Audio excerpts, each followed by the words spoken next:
we thank you. Cleanse us as we go into our meeting today.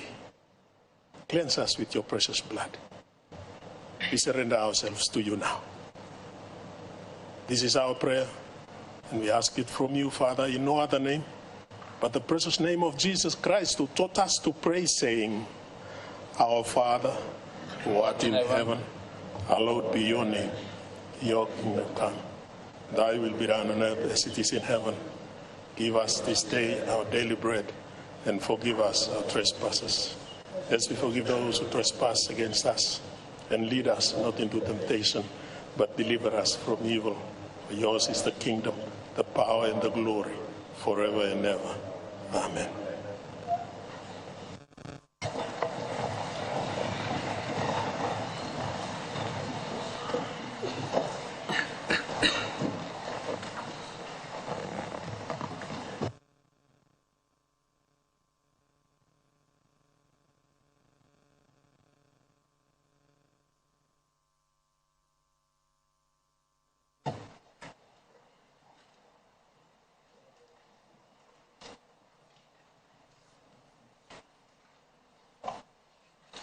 Honourable members, I wish to acknowledge the presence of grade 6, 7, 8 students and teachers from Sacred Heart Berina Primary School in Kairuku District, Central Provincial, present in the public gallery. On behalf of the National Parliament, I extend to them a very warm welcome to Parliament.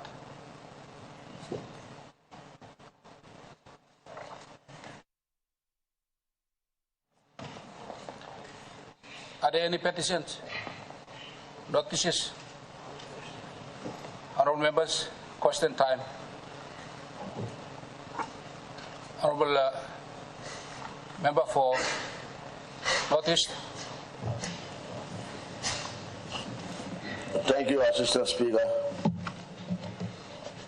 I like asking question about Toksawe.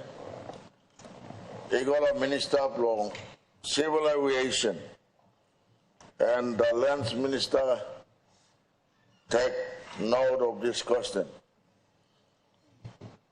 Early 2024, February, I think I asked the same question on this floor of Parliament regarding the aerodrome land around Jackson International Airport, and it might go through other airports of our provinces. Early there's a eviction notice at Malolo Estate. And when we go to the map, we see that Malolo Estate is not near to the flying path. It's at the side of ATS and going this way down to 9 Mile. And I would like to ask the Minister if we got any plan to extend this area under the development of Aerodrome, or otherwise, if we can release the land to NCDC, we can accompany the settlement to SAWA program, because the land has been developed by the residents there through the arrangements with the landowner, customary landowners. And when we do our total research and we check that Gazette number 57 of 2010, they classify this land as aerodrome. And they also classify one of the institutional houses in Coney as aerodrome too.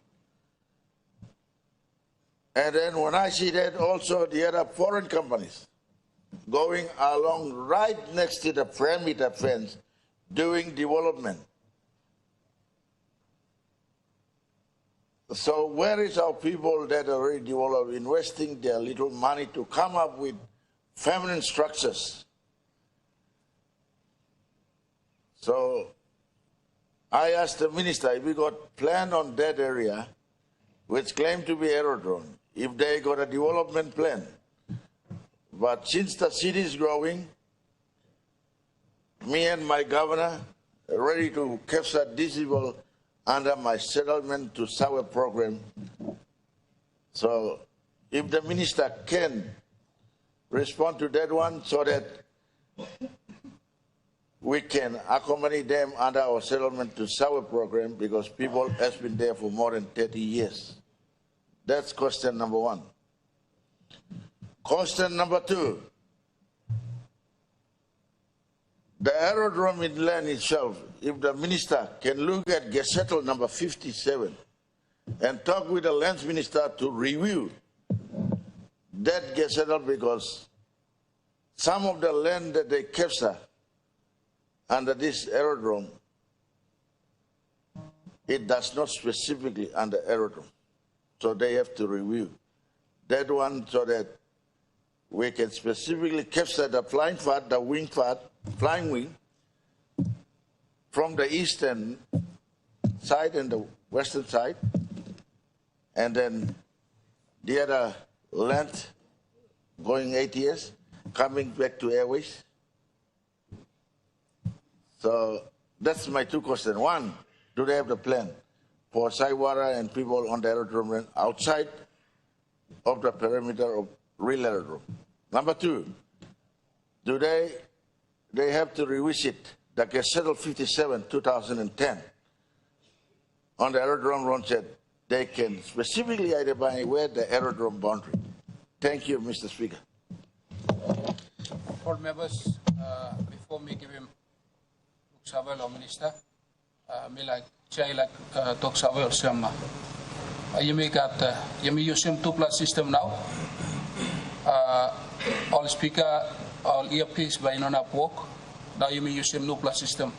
I'm stop on top long. Table belong you blow one. Now long time. You may get time at up, you may use him all+ system. But all clock by control him long up. Mr. Minister for Civil Aviation. Thank you, good Minister. I saw a good leader. To ask him, ask him, and me talk. Thank you. Big plan look save me, and me look him also plenty ground where airport the stop long end or ground where place balus. And me on him long end plenty. He been go out illegally. Only no go through the proper way like him. Me look him sambla as why come up in his law must be long and you talk sambla something he go and me go out finish. I think this morning me meet him a lawyer man and been back him mention legally law. Sambla Paul play come up na this la ground he go finish that's all Arab plus 1 or something stop upside down me talk so also illegally go. Time kami also minister me put him stop. Na bantry must come up place clear. Something below place balus and something below place balus. Now something belong yubla and something below yubla. Now you must operate outside law bantry below you may not can come inside law place balus. People like making plenty something you saw. People one and you may man he got wisdom and all its understanding now you may sign up long election. Time me cook sim display ministry me like make him some big plus tennis law country na long airports below you me. So all got the ground long country where 22 airports is down me talk nogat. Next week by me issue him some what I go out now all police by start law. Rausim all keta. Na me like Banisim area. Even you've been live there for 10 years, 15 years, 20 years, still by you lose him, you by vacate him. So that you can make him. You all get at least travel outside to this country.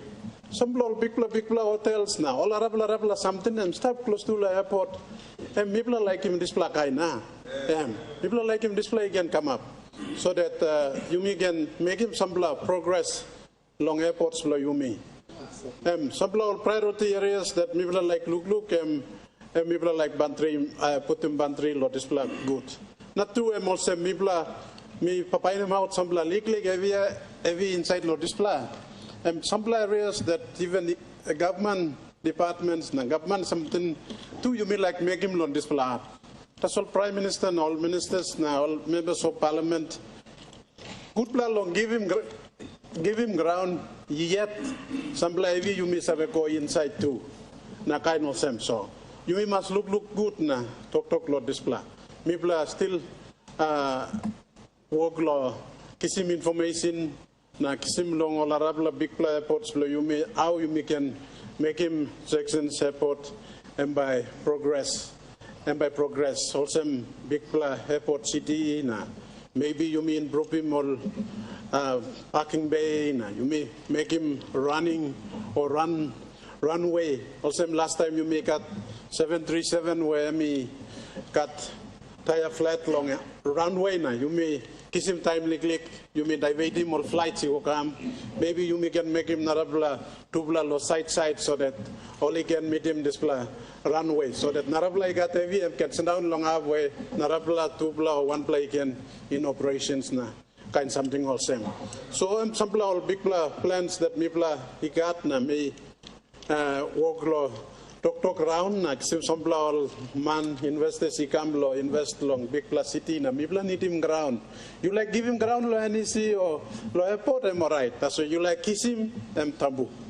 You mean not kissing one black ground or display up so this all talks away by go out.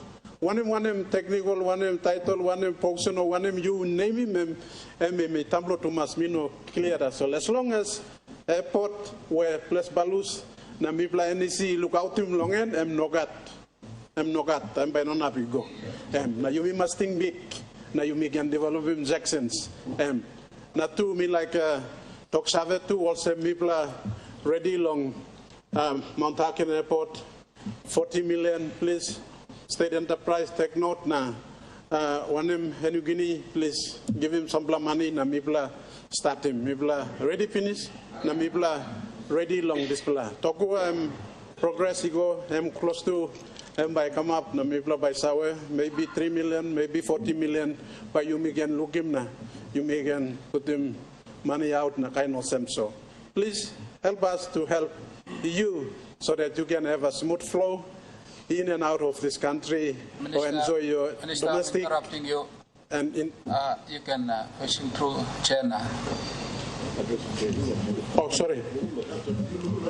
Thank you. I think Emtasol, yeah. Emtasol, so thank you very much. Honorable Mr. Governor for Southern Islands.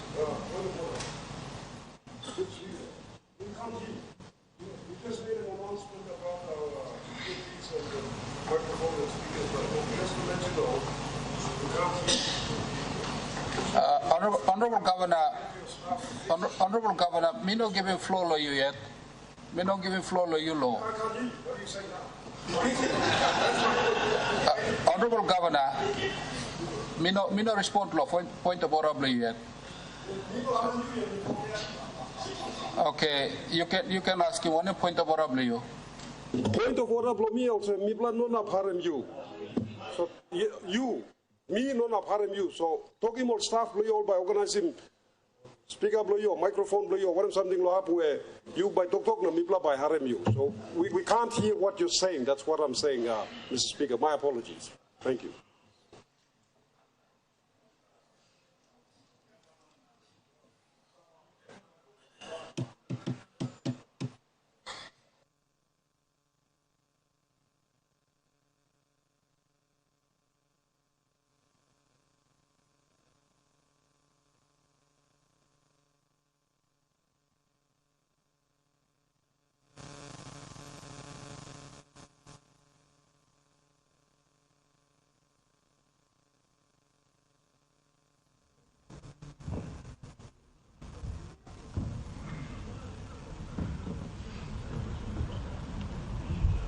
Honorable Governor,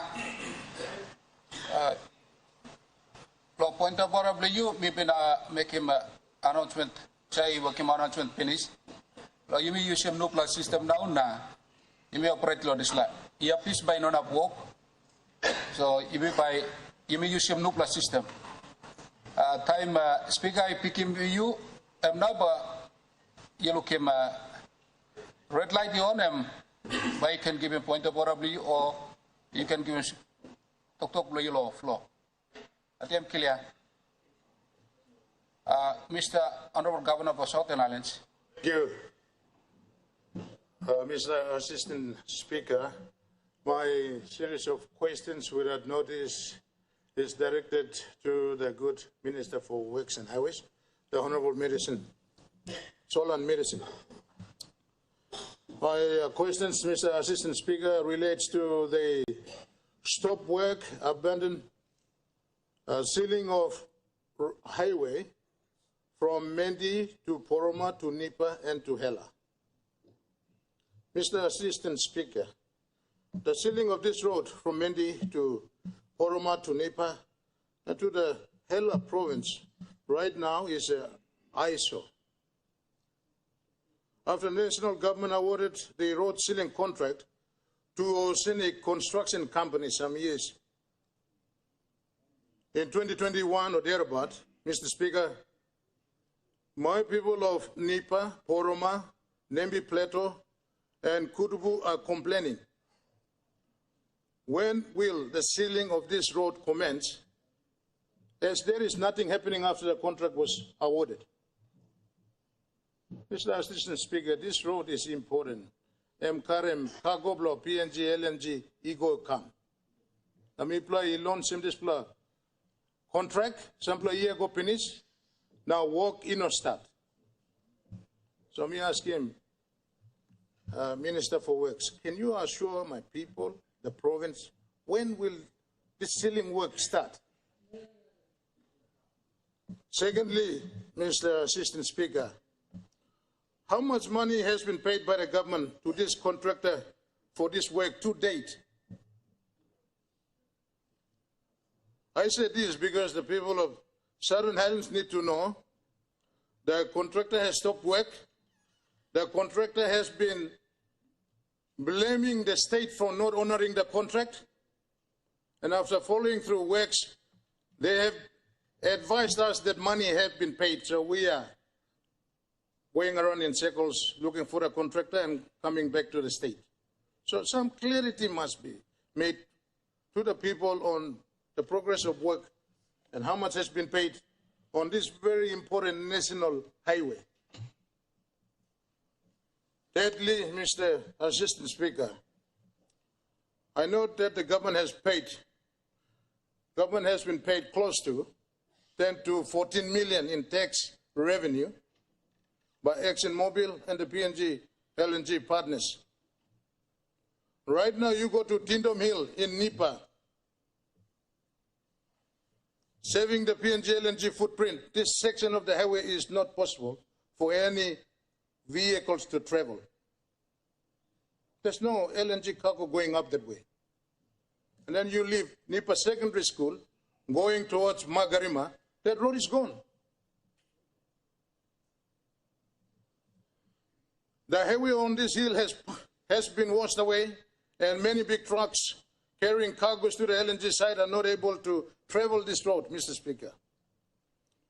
Can the Department of Works assure our people to carry out immediate emergency maintenance work on these critical sections of the national highway?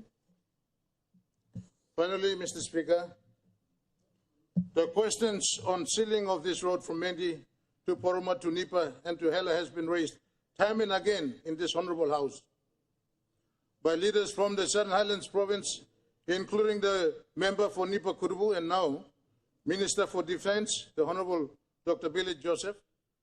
And I'm requesting, through you, Mr. Acting Speaker, for the Minister of Works to bring the Secretary and officials of the Department of Works, the contractor Oceanic Construction, and the Southern Highlands government officials, including myself, and the member for Nipa Kurubu, and now Minister for Defence, the Honourable Dr. Billy Joseph, for a final roundtable conference to deal with this matter once and for all and give assurance, because we are approaching election year in 2027 and this is one of the key impact projects in my province, saving the PNG LNG in this country. Thank you, Mr. Acting Speaker. Mr. Minister for Works and Highways. Thank you, through your Assistant Speaker. Let me thank the good Governor for Southern Highlands for the good pertinent questions on the road filling and also the contractor Oceanic Limited, who said emi kisim la contract lo mendi kolo poroma kolo nipa nago osem lo amboa kolo amboa nipa. This up road you got 2+16 mendi go lo nipa na nipa go amboa hela na pla contractor ibin kisim. So let me answer some of those questions, serious questions that he raised. The Mendi Nipa to Amboa Hela is a Highlands highway. It's a Highlands highway, and also it's a very important road.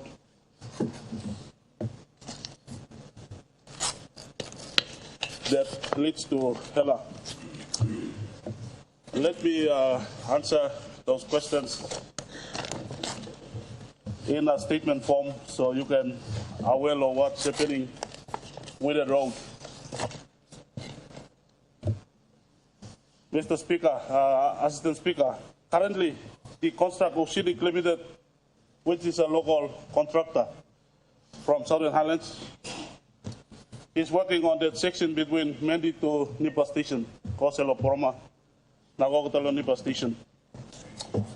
Mr. Assistant Speaker, Contractor Oceanic Limited is working from Mendi town, start from Kibru Junction to Nipa Secondary School. The contract section is almost about 58.6 kilometers. At a contract cost of 221.8 million. The contract commenced in November 2021 and is expected to be completed by March next year. So we've got almost 6 to 7 months to go for the completion of that road section.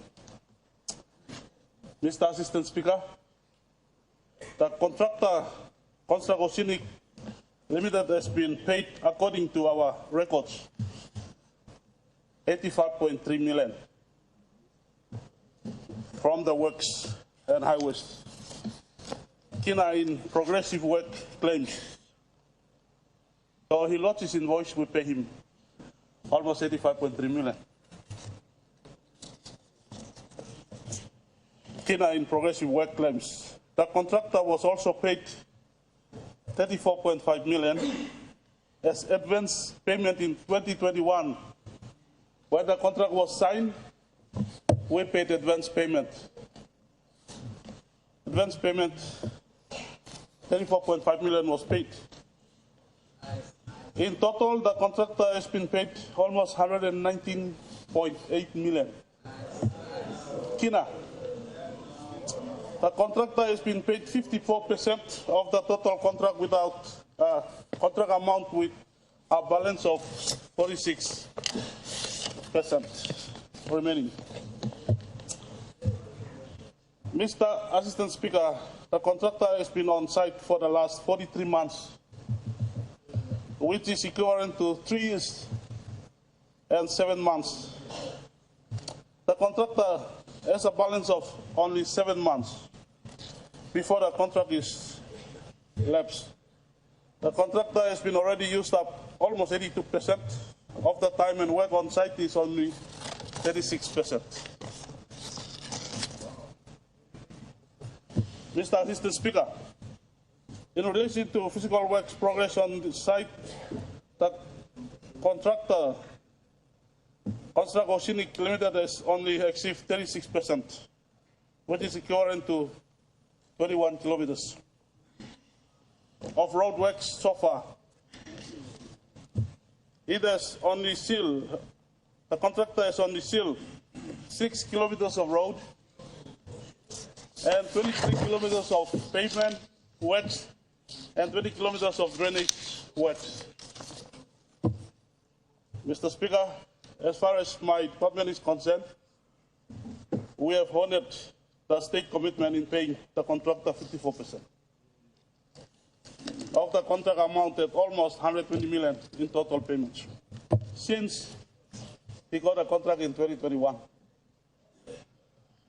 However, the contractor has only done 36% of the works while being on site for the last 3 years and 7 months, and saying that government has not honored its commitment. That was lie.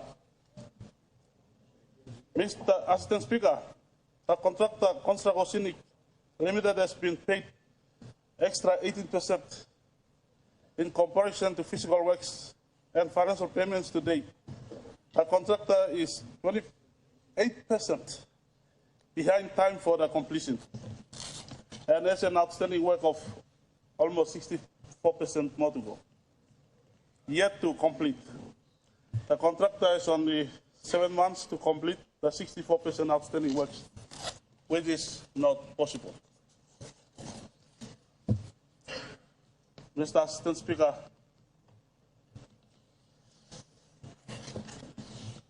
let me appeal to the people of Southern Highlands and also Governor, good Governor for Southern Highlands, that we will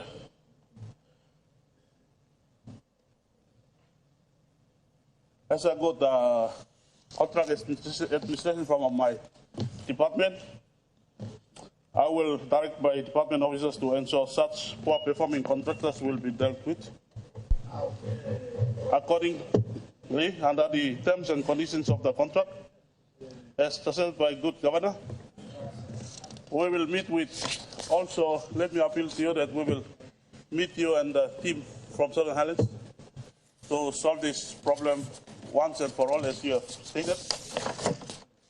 After the meeting today, I will direct my team to that, including the leaders of Southern Highlands, even the Hela as well too, because that road is important road from Mendi to Hela as well. So I will get my team to meet us today, this evening or tomorrow morning, and we'll sort that out.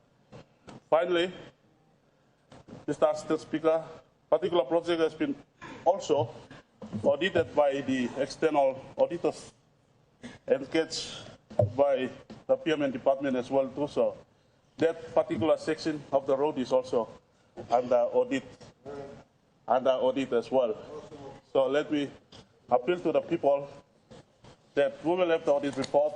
We will also sit down today or tomorrow, and after that we will find a way forward for that road to be sealed, because that road is very important road. So let me appeal to the people of Southern Highlands and the Hela that we will come down hard on this road to make sure the road is sealed. The other question on maintenance, we also are working on some maintenance on that road as well, and also the other contractor who got the road from Ambua to Nipa to Ambua to Hela is doing fantastic job. The road is sealing, so you compare the both contractors who got the contracts at the same time.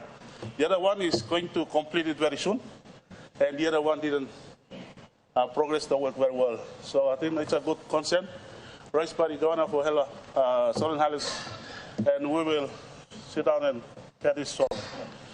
Thank you, Assistant Speaker. Honourable Member for Komolia, your supplementary. In any contract being awarded, Deputy Speaker, Assistant Speaker, the supervision team has to come from the Works Department, and there have to be proper justifications before you do the payment. So, in this awarding of contract, there's a suspicious deed. So, there must be a proper investigation. Be called forthwith. And the secondly, whoever engineers, supervision engineers involved must be sacked immediately. They are the one who's going to take lead and do the proper justification before payments are made. And we need to track down whoever engineers who signed that document of the invoices of before the payment. So all these things, whoever's involved, there must be a proper investigation need to carry down and check them down the line. So make sure this. Me asking this question, go Minister of Works. All this must properly be dealt with. Thank you, Assistant Speaker. Mr. Minister.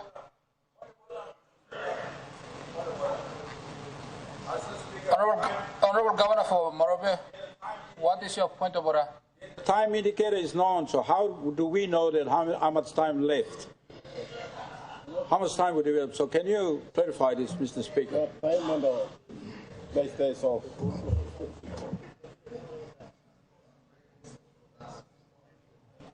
Honorable Governor, your point of order is in order.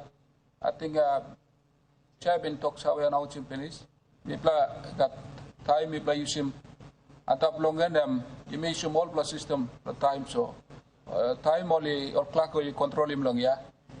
So time up by Chay talks away or some question time, Mipla, me finish now. I think behind law, whatever by only straight him now. By looking. Thank you. Mr. Minister. Thank you, member for Como Huria, for a good supplementary question. That's why we have the audit recommended the road to be audited. So there'll be audit recommendations coming out. That's point one. Two, MIPLA, all process where all recommendations, all work reports will come from the Provincial works team on the ground up to the secretary to sign off the payment. So he got process and stuff. So we paid through normal process, but along the way, system, straight, the audit team will be auditing that road. So they will recommend to us what happened. So one time display, Assistant Speaker, thank you.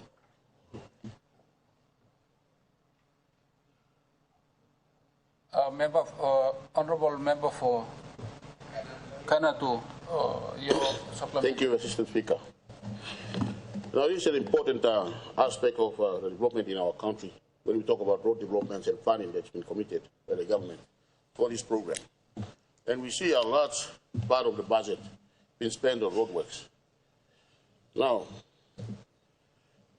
the Minister for Works just admitted that they have made payments, upfront payments, without actual work being done. Now my question is that the way the Works Department is procuring road contracts in this nation? That's the first question. The second question, supplementary question is, how did Works Department procure contracts and award a contract to a company that's been paid almost 100 million kina, perhaps more than that, and they've not even done close to 80 or 90% of the work. It has not, according to his admission, met the deadlines set for the work to be completed. And the next question is, what are the monitoring and implementation processes within the Works Department? As I understand, in road contract like that, there is something called an implementation schedule, and the engineers supervise the works. And upon completion of certain parts of the roadworks, the engineers certify an invoice and pay as the work has been progressed, progressively. Is that process been implemented? Or how is Works Department allowing payments to be made upfront to contractors who do not even have the capacity to deliver works? We have seen money being squandered in works contracts in this nation, and other services are lacking money. The schools are about to be closed now. TFF has not been paid on time. And if we had everything, large chunk of the budget to roadworks there has to be proper monitoring and management plans. And so is the Works Minister telling us that Works Department, his department has gone to sleep on their job? Thank you, Mr. Speaker. Mr. Minister. Thank you, Assistant Speaker. A good question from the member for Kainanto. The connectivity program is a legislated program. Papua New Guinea needs money, more money to put into roads to connect everybody. With roads, you can have people to access to government services and also grow economy. All can go to market. So I think as a responsible government have made the right decision to legislate the connectivity program. And now we can see many remote, isolated communities seeing roads coming out. And people without roads are appreciating the government effort to connect them by roads. People with roads are talking down connectivity program. Let's go back to the questions that raised. We have, under the Works Department, to procure, to give contracts, award contracts. It's a stringent process. We have almost 14 to 16 processes that goes through before awarding a contract. When a contractor is awarded a contract and is on the ground, we have to pay mobilization. And when we pay mobilization, there is a contract time frame. So within the time, we have to pay this contract. It's the contractor that needs to perform on the road, on the contract that he gets. And we have a process. Once the contractor gets a contract, the Works Department sends engineers. Also, contractor has his own engineers on the ground too. And the Provincial Works team come in as well. So this contract has been given, and procurement process, everything was followed. But the payments on time, and also check to pay the contractor to continue to work. The work that he, output that he performed was not to the standard. That's why we have that process now, and we are changing some of the progress or procurement, also supervision, monitoring, all these ones, and maybe start law, improving. That's why this is one of the roads that we have asked audit team to go in as well. So once they recommend to us, we will start getting hard and also refer this contractor, terminate the contract, and work on the other contractor to move in. So these are processes we are going through. All skills and monitoring, or something, and we play that this process now will improve it. So I think as we move on, connectivity program started in 2021. So as we move on, most of the progress may play by time law, improving. So these are some of the things that is happening. So Milagasurim house, but the people are saying, we are trying all of our best to make sure contractors are paid, make sure contractors do their work. If they don't do their work, there's penalties that we will have to implement. So Milagasurim's house. Thank you. Through you, Mr. Speaker. The Honorable Governor for ECP. Thank you, Mr. Acting Speaker. Asking Blomi Nogatok Sawe me like asking Minister of Agriculture Solemi no stop. So me by directing me go along, Honorable Prime Minister, suppose I mean Aplo Bekim. Mr. Assistant Speaker, me kisim Tok Sawe come no all retailers also. You got a problem with them kakaruk supply inside long country. And now Hap Tok Sawe come to also online lozena getting one pla chicken production facility belong emi paya kukim na more than 60,000 pla kakaruk indai. Now emi preface him asking blomi. Me understand also you got some like in Ben stop namelo nakia where he stop him import long kakroki come long Australia and New Zealand. New Zealand now yet inonap lo supply kakrok lo Papua New Guinea because only decide all sems people belong only at need him kakrok. Now, Mr. Speaker, plenty all decision belong mipla long government is affecting all ordinary man Mary ara side. So me like asking Prime Minister also. Number one, inap emi direct him online long nakia long uplift him despla heavy oligat one time Australia lo supply him kakrok ikam lo mipla because you know long time now yet you can look him also kakrok start lo short all around the country because all producers lo lay in on up long meet him demand where stop inside the country. Number one. Number two, inap emi ask him all line lo nakia long straight him so that behind time by no got same kind heavy come up where all decision long only give him heavy loan people blow me blood all ordinary citizens like Gona buy him kakro. Na suppose I mean on up lo give him this la back him now. Suppose Prime Minister in up lo give him one plan undertaking where I can come back tomorrow or next week na give him some la back him but our all retailers blow you me only need him this plus assurance because only give him talk sawe all same kakro can by run out. So this play advance warning only try and talk one time Nakia ino like long harim talk long retailers. Also now only bring him come lo me lo bami raise him inside lo display honorable house. Thank you, Mr. Assistant Speaker. Mr. Prime Minister. All right, thank you, Mr. Assistant Speaker.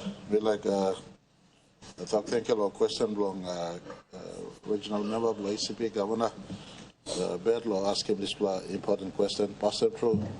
We look so long all visitors long public gallery. More importantly, all picking me long Sacred Heart School long Barena. You come long Parliament. Sincere welcome to Parliament once again. The question is important, but I want to also indicate when Nakia ceased importation of processed chicken from outside due to bird flu, there arose an opportunity for local producers of chicken, especially our people in the markets, to rise up to produce. The consumption of chicken in our country is almost over 500 million kina industry. The consumption threshold is at around 500 million kina. It's an opportunity for our local farmers to step up and produce to fill in that void. And I want to encourage all our people right across our country, if there is a mother selling chicken in a market, go to that mother, buy the chicken from her than anywhere else. Stopping food importation is a priority of this government. Chicken is the easiest place where we could substitute imports, as well as piggery and other source of protein. We want to also migrate to that space at the very earliest. I noted Governor's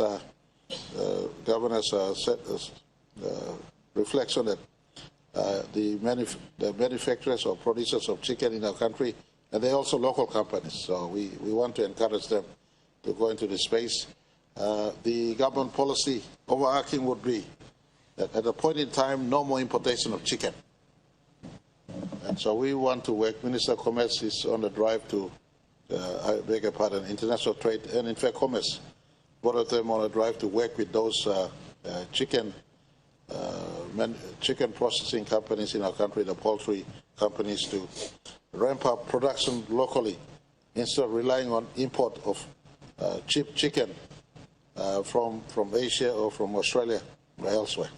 But in any case, to address the deficiency on the shelf right now, I give an undertaking that we will talk to Nakia without compromising our standards. If Nakia could work to uplift the ban or moratorium on ban to fill in that void, but in mid-term to long-term, I want to encourage every SMEs out there. You may have finished long one block leader of law country where he's an advocate law, public interest, regional member of long, even a speaker me talk. You got chicken need law production. Even time law, mama group, papa group, youths, producing chicken, supply Mosby, supply Lay, supply Wiwek, supply Hagen, supply my local community, native staff. Let's produce locally. And he may encourage him the chain of assisting chicken production in our country to grow. But for the temporary relief measure, I give assurance we'll ask NACIA to look into uplifting the importation, but that is something on the temporary. In the mid-term to long-term, we must stop chicken imports from outside and produce locally. Thank you.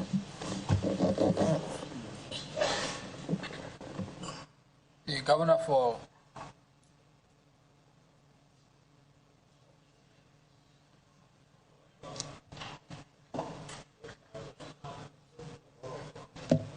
for Sorry.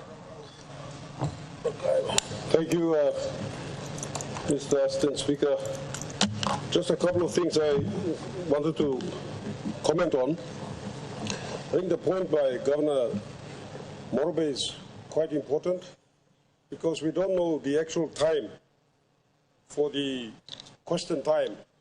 If time is running out and some of us still want to ask questions, it makes it difficult for us to request an extension. So that's an issue that I think we need to have rectified. Also, it's difficult for supplementary questions or points of order if the Speaker is not picking it up at where the member is sitting. Just some points I thought I'd bring to your attention. My questions are directed to the Minister for Transport. If the Minister is here, I can't see him here, so I will redirect my questions to the Prime Minister instead. And the questions are in relation to the Road Transport Authority, a newly created entity that has now started to create chaos in Papua New Guinea, insofar as obtaining a license or renewing your license is concerned, or registering your vehicle is concerned. This used to take between 30 minutes to an hour. Now it's taking an entire day, we are informed. And there are many complaints on social media, wherever you care to listen, from concerned citizens about the problems they are facing with Road Transport Authority. Recently, this organization has taken over the functions from MVIL, which performed this function quite well. And provinces partnered with MVIL, and MVIL carried out this function quite well, and then paid us our portion of the revenues. Now with RTA, there's confusion. RTAs are not operating in provinces. They seem to be operating only in Port Moresby. Based on this situation, my questions are these.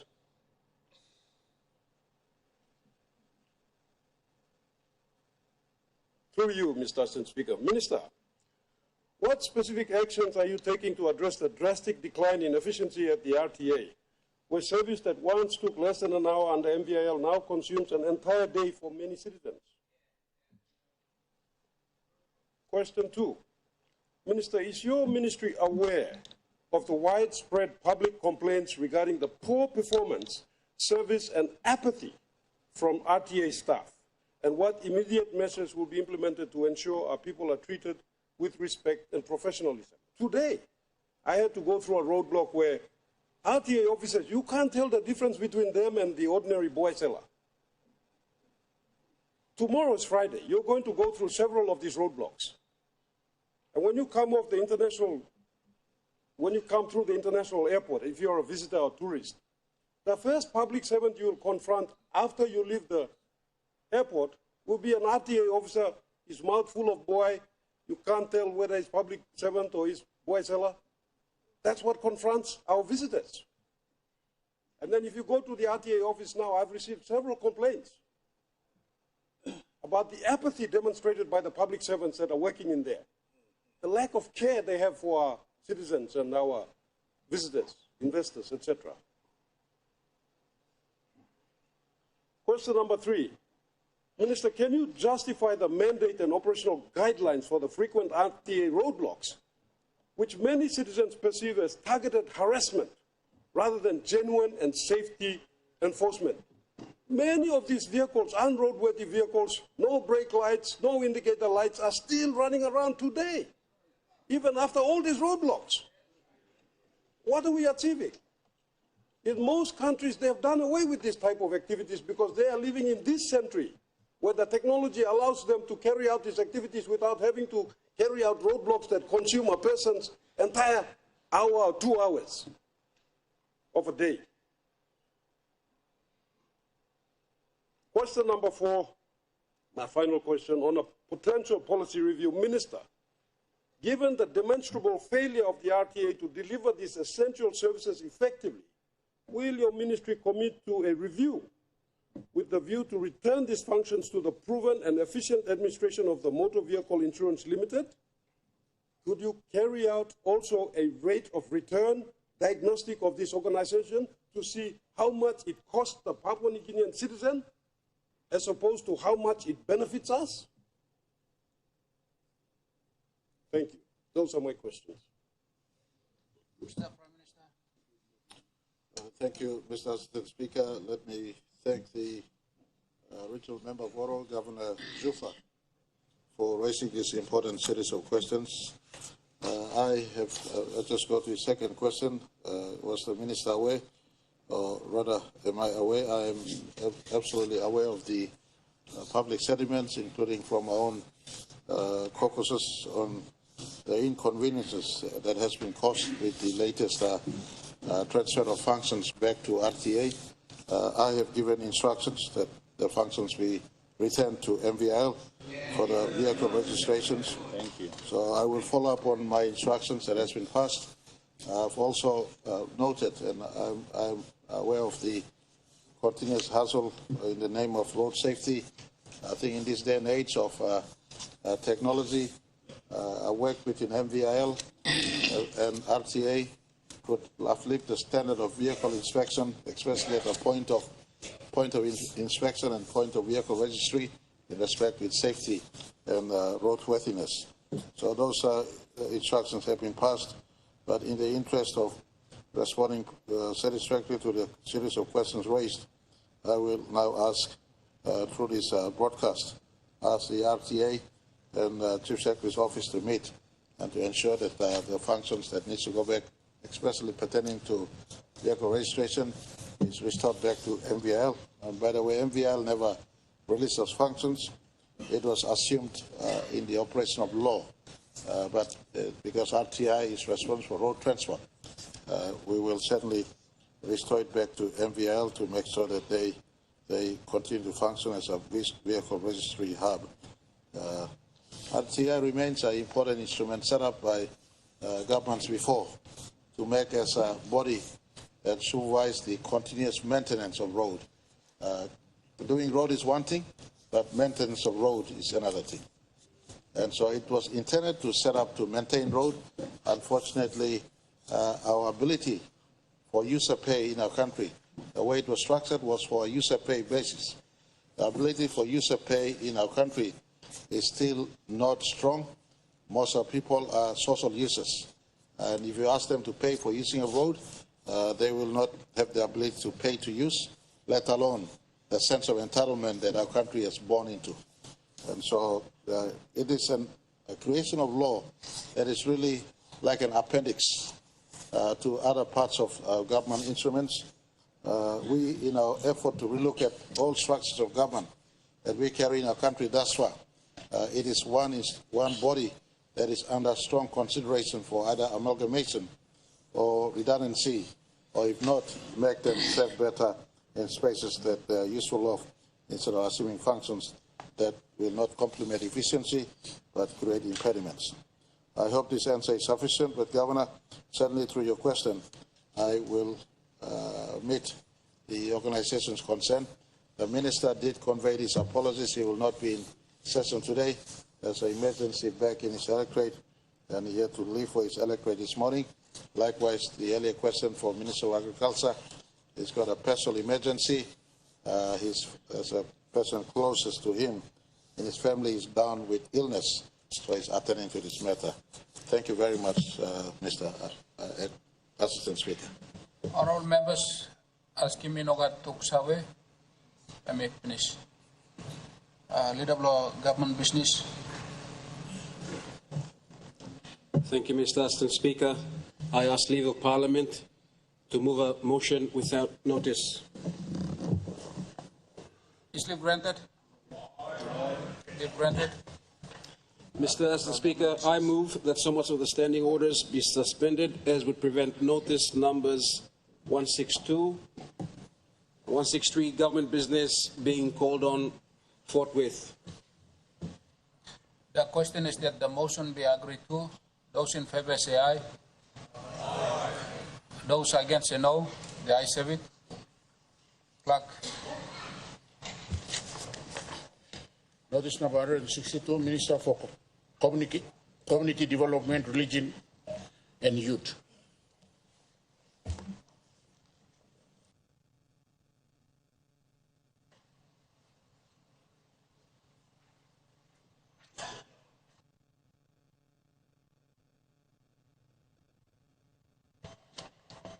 Clerk.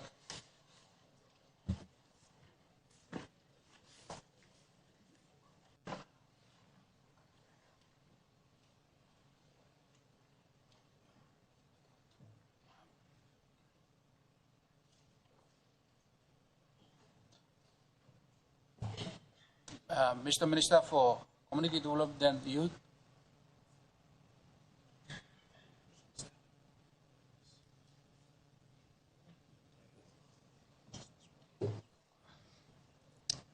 Mr. Speaker, I present the Disability Bill Service Bill 2025.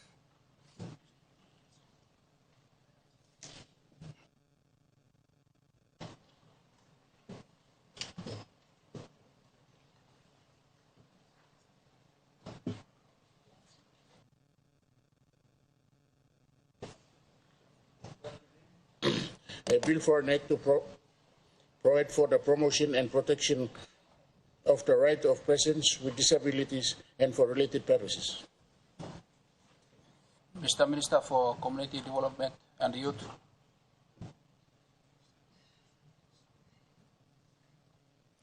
Mr. Speaker, I move that the bill be read now a second time. Make your speech.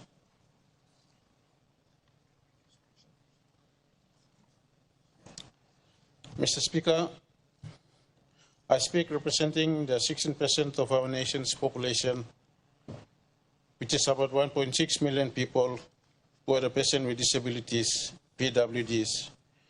The Disability Service Bill 2025 is one of the legislation that the Maribel Rosa government envisioned to enact.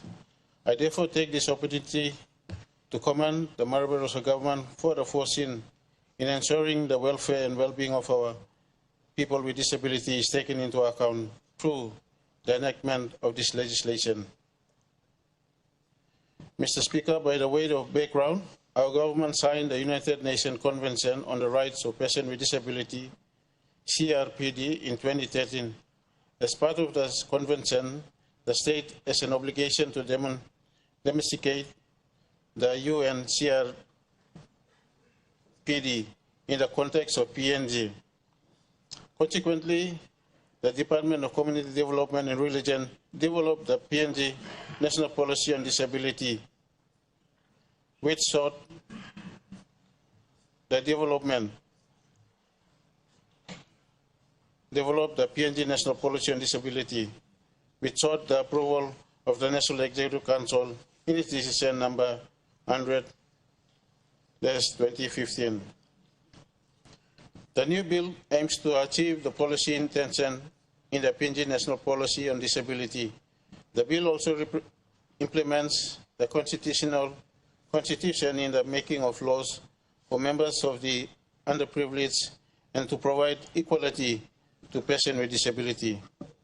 Mr. Speaker, kindly noted the bill is the government response to eliminate issues regarding PWD on the basis of the disabilities, particularly in terms of the following: the altitude in relation to discrimination.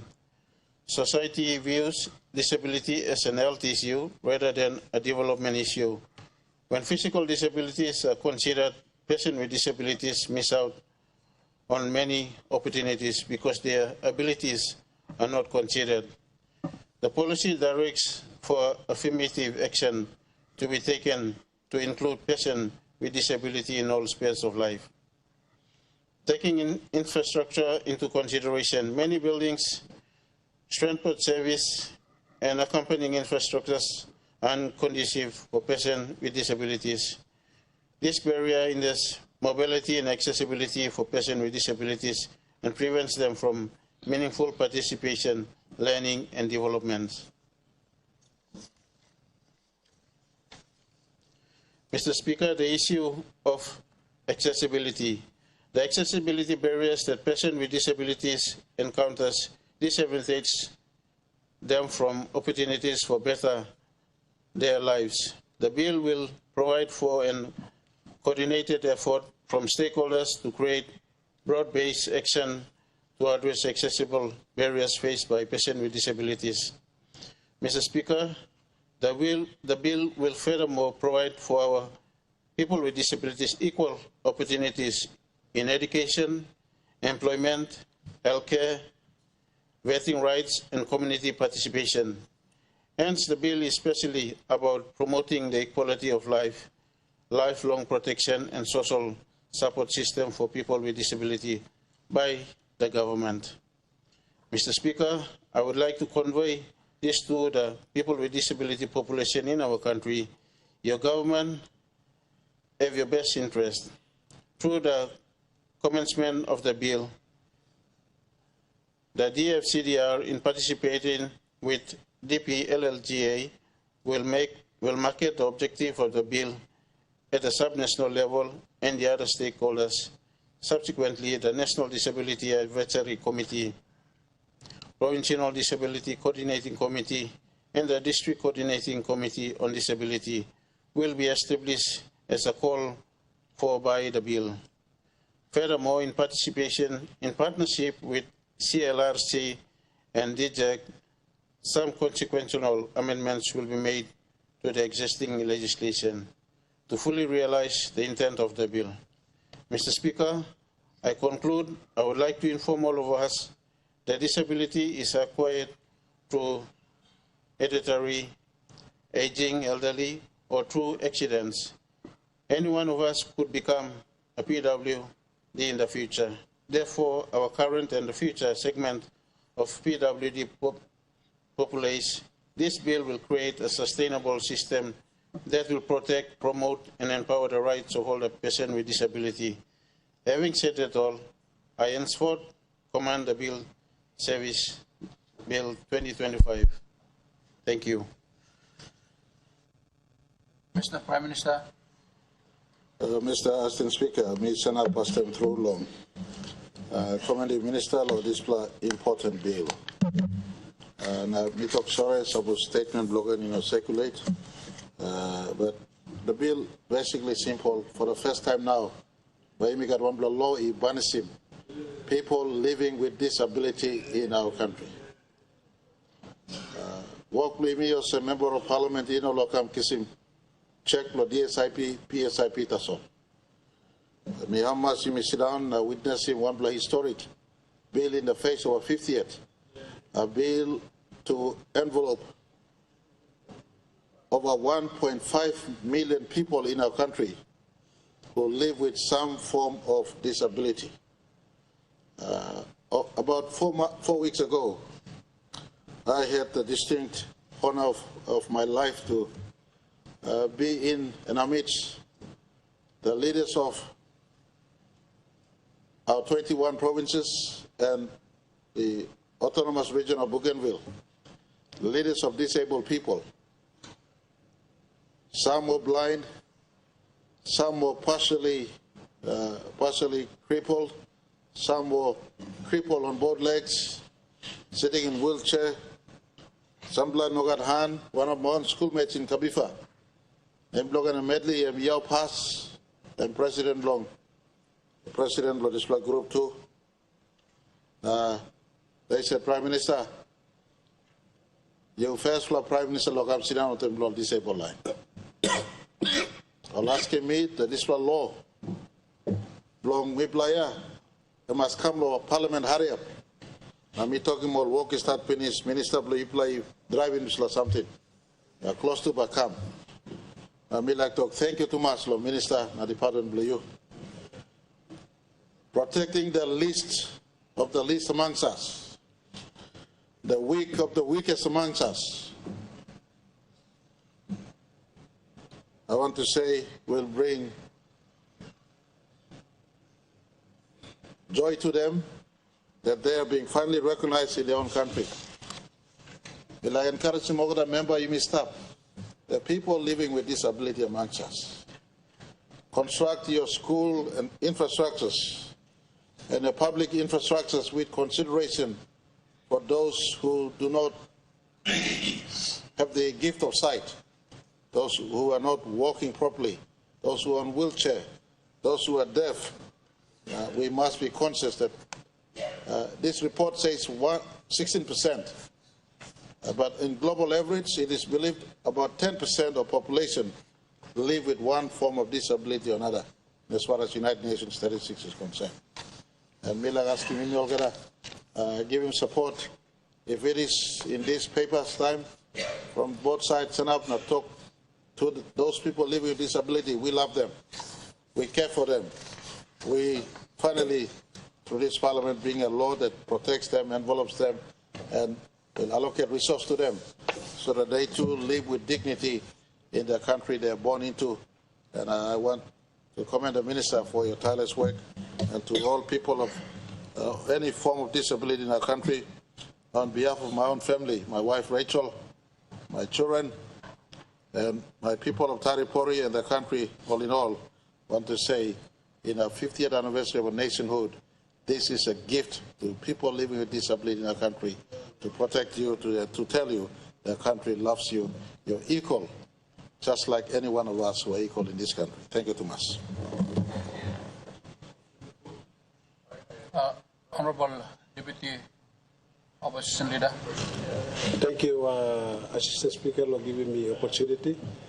Past time through before me debate bill, we take this opportunity to thank him, Opposition Leader and team of the Opposition Caucus for giving me the opportunity to serve His Majesty the Opposition and the country PNG at large. I would like to also contribute to the debate on the bill. The bill is that we fully support from the opposition by way of trying to understand. For me personally, is that I support it in this way. My district, North Fly District, since 2017, we have a rep that is appointed to be in the DDA board. We've done that since 2017, and we continue to serve into this second term. So people with disability was one of our key agenda when we felt that they were missing out in this decision making. They have to be a voice. So that's the context of my district, which I want to inform the Minister that I place on record the first district in PNG, if I may say, that has a DDA board who are people with disability. And we are continuing to do that in this term. They have a voice in our DDA government. On that note, I support the Prime Minister by way of saying that it's a 50 years anniversary and these people have been missing out, and rightfully they need to be recognized, which is long overdue. And somehow we have to accommodate them. And this bill is timely, Minister. We strongly support that. You go to other countries, they do their structure of the organization is in a way that very orderly, and there is an inclusive system where you, by looking at them online, want a disability. Only got sector belong all the stuff, house belong all the sleep good, you got station belong all the stuff yet, all money, hard lo move, kai talk, only body in no good, disabled by looking at them, only got looks away a system in protecting more. Unlike for Yimi Papua New Guinea, we disregard them as nobody, which is inhuman in our own context as a Christian country, and they deserve to be recognized as citizens of this PNG. So I want to strongly support the bill. It's long overdue, and we urge everyone to support the bill totally. Thank you, Assistant Speaker. Support. Honourable Member for Morobe. Honourable Governor. Assistant Speaker, thank you to you. Long you right to me, long me talk, long bill, long minister, long community affairs. Now me talk people, thank you on behalf of the people of Morobe province, which is constituted long close to 1 million people. Want them all stable, long ben, long mama, maybe plus going up. Long you, long minister, long at last. Long life of this country coming up close to Christmas and 50, you bring in this bill come. United Nations, MA, some distant long M, or some countries long world, begin with the members of the United Nations. Must look now, help him, support him, or line long, one country, all the staff got disability. You must look at him all. State must make him business belong and look at him all. Minister before, community development minister, as he then was, the Honourable Carol Kiru, even bringing this United Nations bill declaration and come along Parliament long rectify. Now I'm even member on this time, Mr. Assistant Speaker. Now I'm been supporting this bill. Now sorry this when I have long rectify, now people have been rectifying. People have been rectifying. After the rectification, people have been passing law, municipal law, long give him kai, give him walk long this United Nations Declaration long disability. Today, thank you through some more people from Morobe giving me power come back in. Now me come back in. Now today long this time, Minister you from Morobe too. Long constituency, long elect Morobe, you bring this bill come, me talk big thank you. Na long this bill. This bill, I mean look sawe, na Prime Minister talk finish, look sawe long, all man, all got man na Mary, all piginini, all got disability. All got disability. Of course, all got you mean disabled people. You start being all got you mean disabled people, one way or the other. You can be able on one plan. So you can be disabled on another plan. And you may stop. But the disability and worse long some plan. You may must look sub long all. Also one plan man, or one plan lake man, or year pass man, or long man, or Mary. This plus something I mean worse than other disability me talk long end. Also the minister, you can this bill come look sub long all.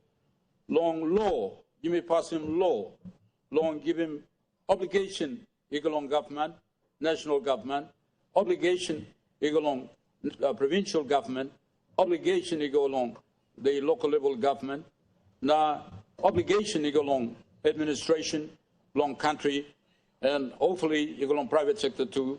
Long looks out along all disabled people, and be very important. Bible is very clear, you mean declaring this Christian country finish. In the preamble of the Constitution, MSTAR was saying we must accept him Christian principle. Mr. Assistant Speaker, but you may go forward more on just long, on Christian, accepting Christian principles, but declare him clear cut, equal on world. Also, you mean Christian country in the non-employment can come pushing me over on this law. This law point, I mean, you may pass some constitutional amendment of this law looks how it must come up. Now, Christian principle, Bible talk, and Jesus and talk to. Suppose you help him. Suppose you help him, man in ablo backing back you, and you kiss him present belong him. That's all you backing back you go long man. And in ablo backing back you, and you walk him lo me. Jesus and talk to. Now Jesus and come to heaven and talk, and go back to heaven by come back in. Also now, any help that you can give him like disabled people, man in ablo backing back you me. And you may walk him along God. Now suppose government make him display government in making display something. Government by extreme blessing along God and by kissing. No question on this plan. So Minister me, how much true long you bring in this bill? There's a bill and we set him up committee. national committee long long issue long disabled people long this country. Then we also set him up committee long provincial government long long disabled committee long over the line long provincial government, the political harm want them the administrative harm all by look. You know, same long policy nothing, Mr. Assistant Speaker. You know, long policy nothing, and law by giving legal obligation long all by look much more than before. So long national government and the provincial government, both the political harm and the administrative harm by the look long work long disabled people. Now, Minister, we talk people thank you. We go long you long this have long last time you bring him one bill come you may pass him long generally long community development issues long country. Now you go down long a hand on this law walk. One hand on walk and on disabled people. Mr. Assistant Speaker, now once you may sanction him this law by the Parliament, why we look long him. Prime Minister, disabled people, I mean easy to much long you can walk him inventory. Hopefully there's a national committee, a provincial committee about walk him inventory. Now you must resource him this institution, long walk him inventory, long all the disabled people, long this country. I mean hard long make it. Able people or partially able or disabled, I mean easy hard. But the disabled people, I mean easy to much long you can pick him up. And that is why you must work him inventory. Inventory long look long over the provinces, you may go long how much disabled people you may got. Now one in kind disability only got. And then long through long disability, one in non true disability, now one in ability only got. Long this all disabled people all carrying no good big no good disability. One in record. So that not just the you may look out him disabled people long disability side long all, but you can look him long ability side long all. Now plenty of disabled people and a good brain. Somebody can come up lawyer. One of the young people long Papua region and we come up lawyer. And I got leg plan and walk about. So lemba he go wheelchair, he go on national the Supreme Court in the argue case because I'm intelligent. And we can argue. And she has passed out long legal training institute and qualifies as a lawyer, pension to the Lawyers Act of Papua New Guinea. And come up in it. So when him heavily tip long end, and you must promote him. As long as Mr. Assistant Speaker, you may get inventory. Now you must serve all the disabled people inside on this country. Mr. Prime Minister, and you know have to walk. Come on, believe now puts in this bill which we're going to support full, I hope. Opposition leader and to open this, Mr. Assistant Speaker. Now you must get full inventory. Long colonial time, Mr. Assistant Speaker. All the council, all the village got record. You can record. Now you got record long.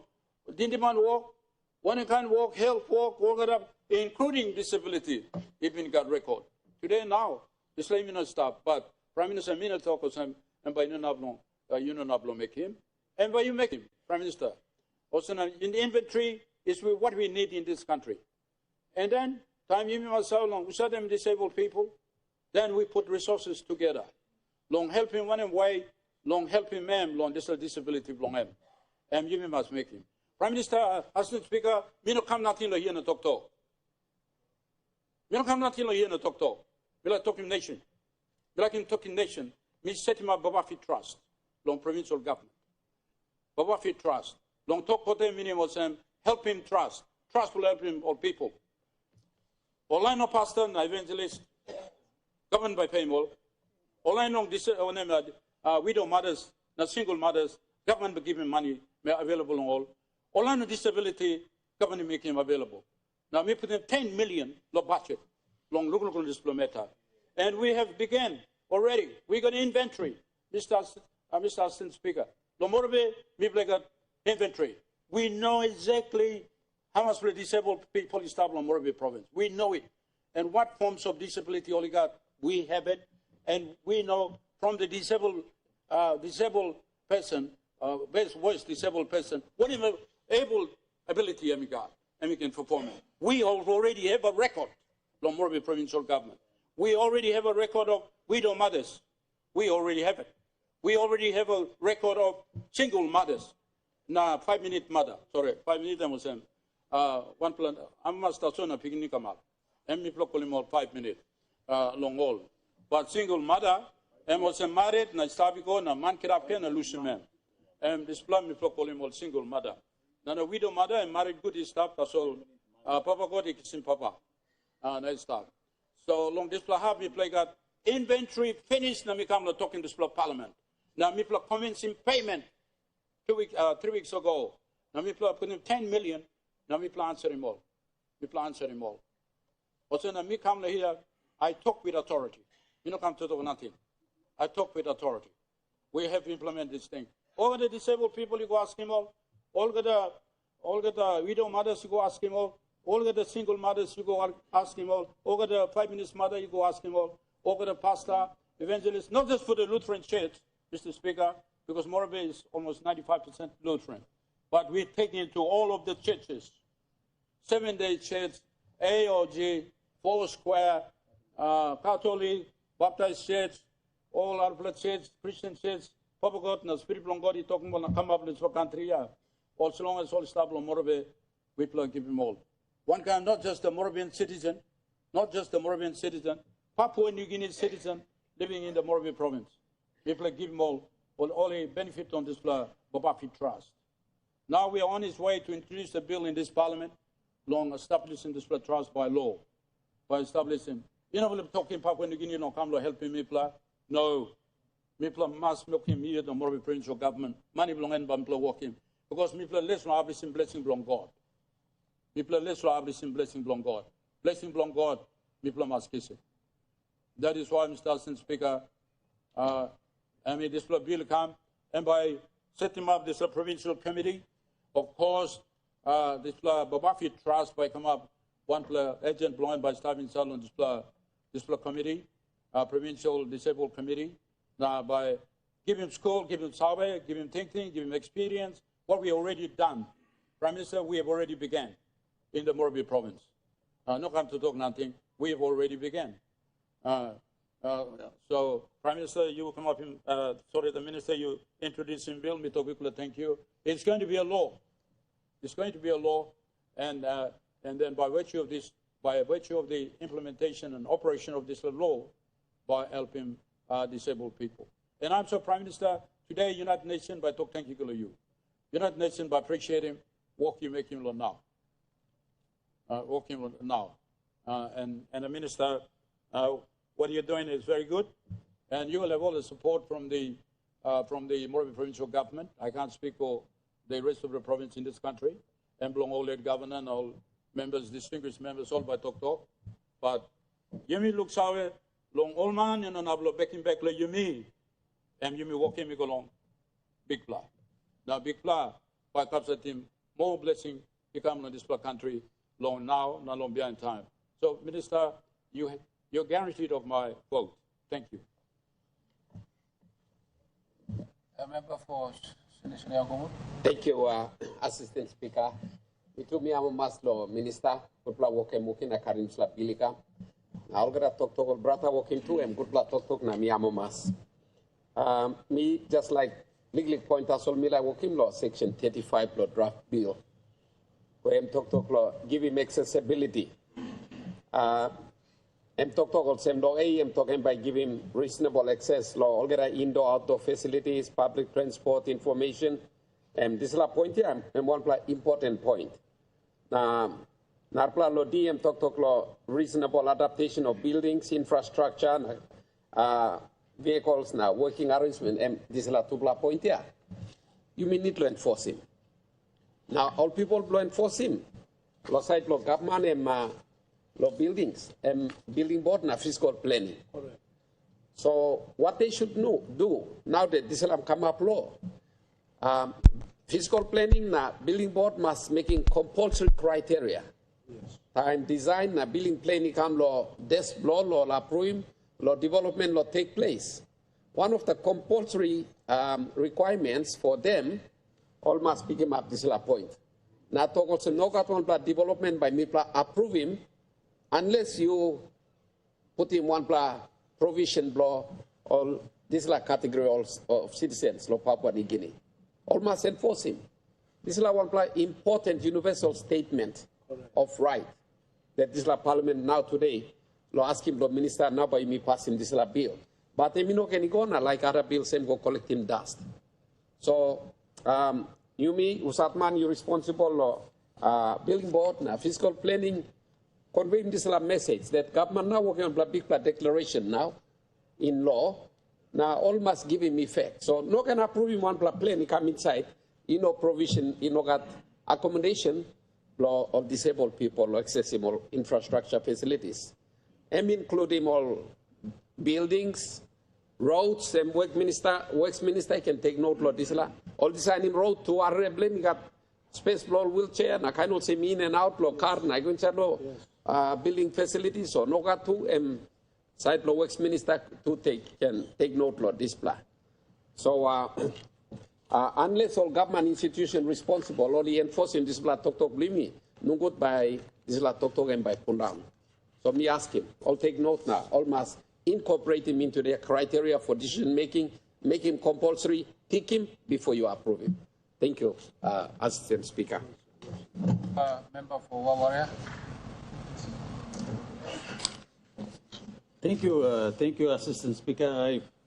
I also would like to comment and appreciate the good Minister for Community Development, Honorable Jason Peter, to bring this very important bill before the floor of Parliament. My comment is really on with regard to the community development in general. Community development is a huge department. It's a very big department. It caters for all the population that the social inclusive sector. You have women in that department. You have youth in that department. You have children in that department. You have churches in this department. And you have disabilities looked after in this department. So my concern and my debate is on this department. And unfortunately for funding, suppose you look DSIP, you may brook him DSIP, you may brook him, you may give him 2 million law education, 2 million long health, na 3 million law infrastructure, na kind of some. But law and order, I'm saying 1 million. Na inside law, this law and order. You mean like address him all the sector of law and order inside law, this law 1 million a month. Law DSIP, I need law DSIP. Now you mean by creating law this law act, by creating all the functions, law district committee on disabilities. And when that committee on disabilities created, it will be like another youth council created. And youth council created in the district now. And then women council created in the district level. And then churches. So all this council created, you may create him there. So money you may put him in the district, you may not put him in up, support him all this very important sector. So, Deputy Speaker, me like him, I think Minister of Finance can look good now.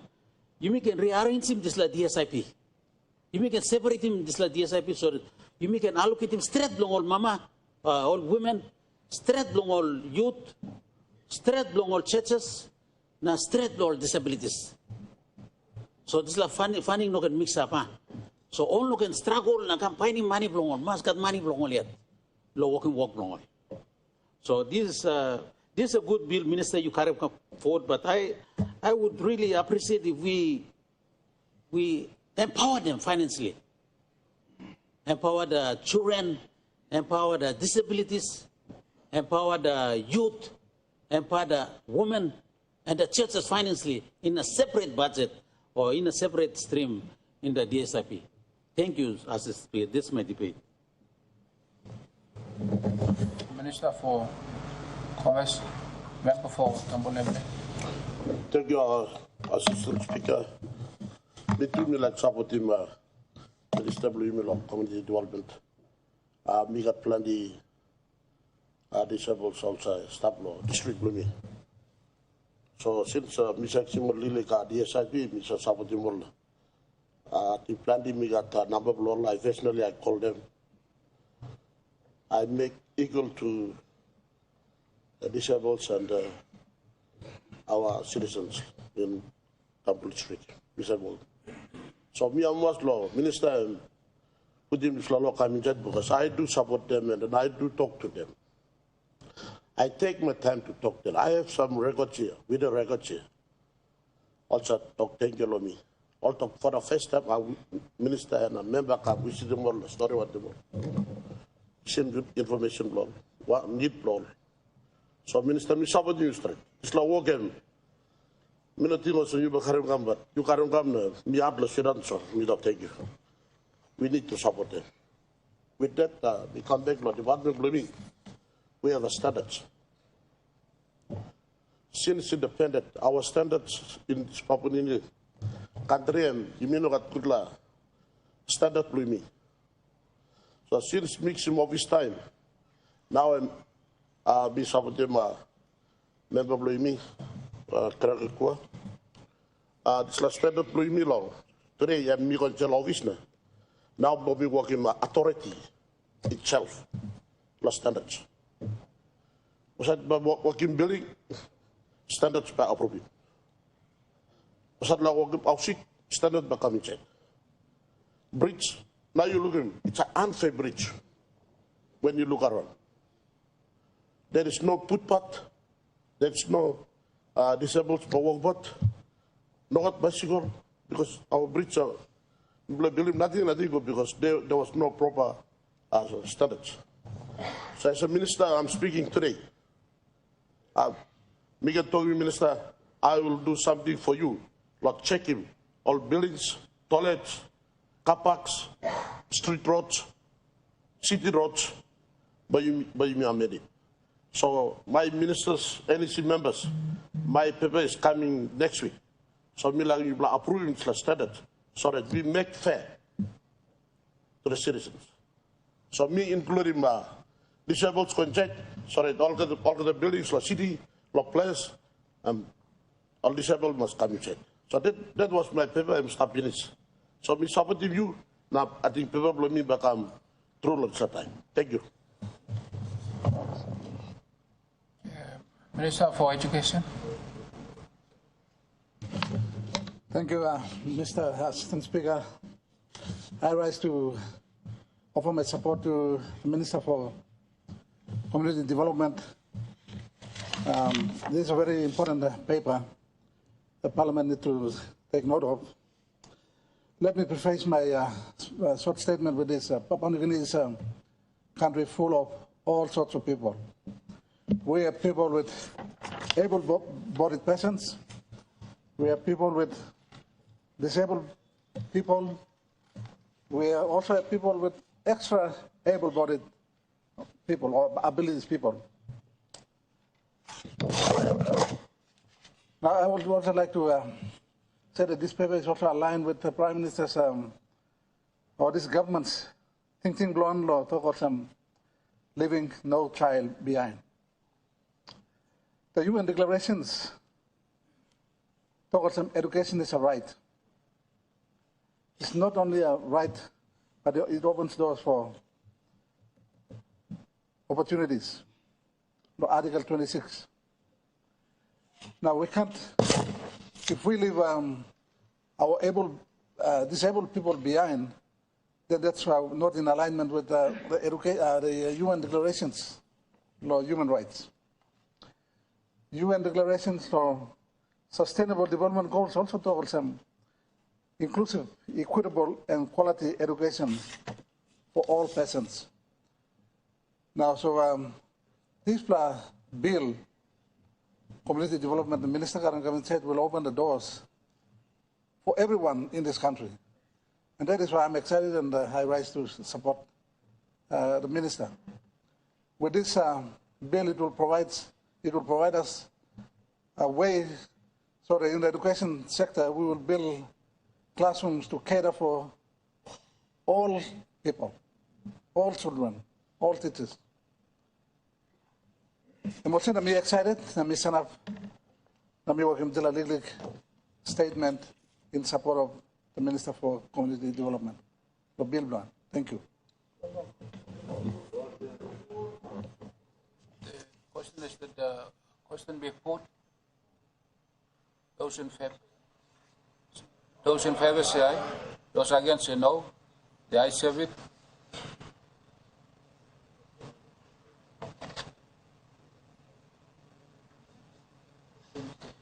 The question is that the bill be now read a second time. Those in favor say aye. Those against say no.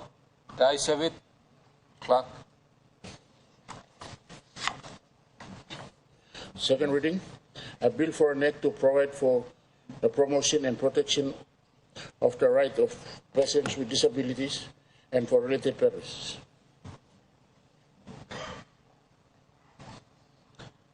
Honourable members, I have to announce that I have received a message from the Excellency, the Governor General, dated 31st July 2025, recommending the expenditure of public monies of Papua New Guinea in accordance with Section 210 of the Constitution, insofar as the bill relates to and provides for such expenditure.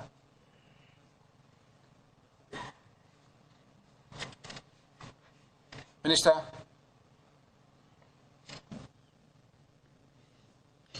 Mr. Speaker, I ask leave of the Parliament to move the third reading forthwith. Is leave granted? Leave granted. Minister for Community Development and Youth. Mr. Speaker, I move that the bill be now read a third time. The member for above. Thank you, Mr. Speaker. I'll be very short in support of the bill. Congratulations, Minister and Prime Minister, for this important bill. But I'd like to make 4 recommendations for immediate action, apart from the issues that the Honourable Member for Sinasina Yangon has raised with regards to the long-term planning of roads and buildings and etc. But what is glaringly deficient right now are the areas that I would want to strongly recommend for the Minister and his Secretary, and also the Health Minister and his Secretary, to immediately resource and immediately expand. Number 1, Papua New Guinea NOPS services, NOPS, National Orthodontic and Prosthetic Services. Very limited. This is where the wheelchairs and the legs, arms, and these are developed. There's one in Ley, one in Port Moresby General Hospital. But through you, Assistant Speaker, Minister, we need to multiply this important service, preferably across the country, and encourage the private sector to invest in this important NOP service for prosthetic services, because this is lacking, and many of our physically disabled citizens are staying in the houses and not many wheelchairs are circulating, etc., etc. And I strongly also recommend the University of Technology to design, using appropriate technology, the right types of limbs and wheelchairs for our people to be moved. It doesn't require a lot of services. The technology is available and they can do a lot of things. So unfortunately, there is a lack of NOP services, NOPS, in short services in our country. The second biggest shortage in our country, Mr. Assistant Speaker, is the lack of physiotherapists in the country. We as a country have not trained sufficient physiotherapists to take care of this category of citizens. And so it can be done very, very easily. Just get the funding done to the required training institutions, and we can actually triple the number of physiotherapists in the country within the next 5 years. So, Assistant Speaker, if the Minister and his colleague ministers, the Minister for Higher Education, work on this and specifically fund for more physiotherapists in this country. The third area that I strongly recommend is there are only a few blind centers in the country, one in Goroka run by the churches, and one here in Port Moresby, and little one in Hohola, but we need to also expand this because these services are very, very vital, but many of us have ignored them over the years. And with the passing of the bill now, it gives us the encouragement and incentive and the legal basis to strongly recommend to provide the little bit of funding that is needed to at least the accessibility of these services can be guaranteed. With that, I want to strongly recommend through the Speaker, you are here now, and through the Prime Minister, I think the example set by some of the honorable members, like the Deputy Opposition Leader has just acknowledged that he has appointed a disabled person in the DDA. I think this is an opportunity for all of us at this level that every DDA should have a disabled person represented. Provincial assemblies, Governor, you should appoint a disabled person to be a member of the Provincial Assembly. And I want to recommend through you, Mr. Speaker, perhaps we could invoke the constitutional provision 1 or 2 on the non-elected provision there. 2/3 absolute majority can vote to bring a disabled person on the floor of Parliament. These are leadership things that we can provide. Rather than you may talk on the details, sometimes these laws cannot be administered or enforced. Like the PMVs we are talking about, the buildings that Minister for Commerce and Member for Sinasina are talking about. It will take time to, but these things we can do immediately. Imagine tomorrow we invoke Section 1 or 2 of the Constitution on non-elected members, and 2/3 of us vote. And then we bring somebody here on the floor of Parliament. Imagine all the governors, you make a decision to bring a disabled member on the floor of the Provincial Assembly. Imagine all of us, follow some of you, bring in the DDA, appoint a disabled person. That makes a lot of impact. Because then at the highest level, we have recognized these important citizens that have been ignored. And therefore, proudly congratulate the Minister. Well done. Thank you for your Secretary and everybody that is working very hard to bring this important bill. And I hope and pray that this bill will now bring in the much-needed services that this group of citizens have lacked for many, many years. God bless us. Thank you, Mr. Speaker.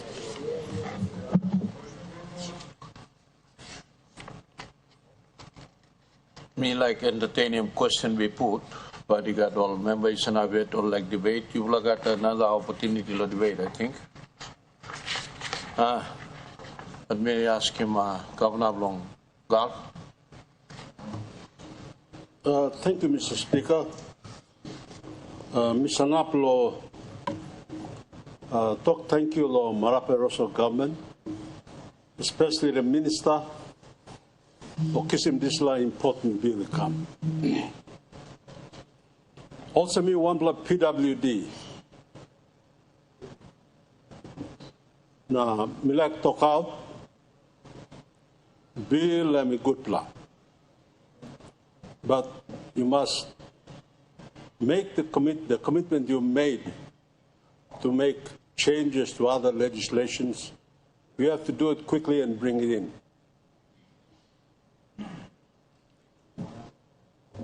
We don't have to look far to see where disabled people don't have access to this parliament. You don't have a place built for them to have easy access.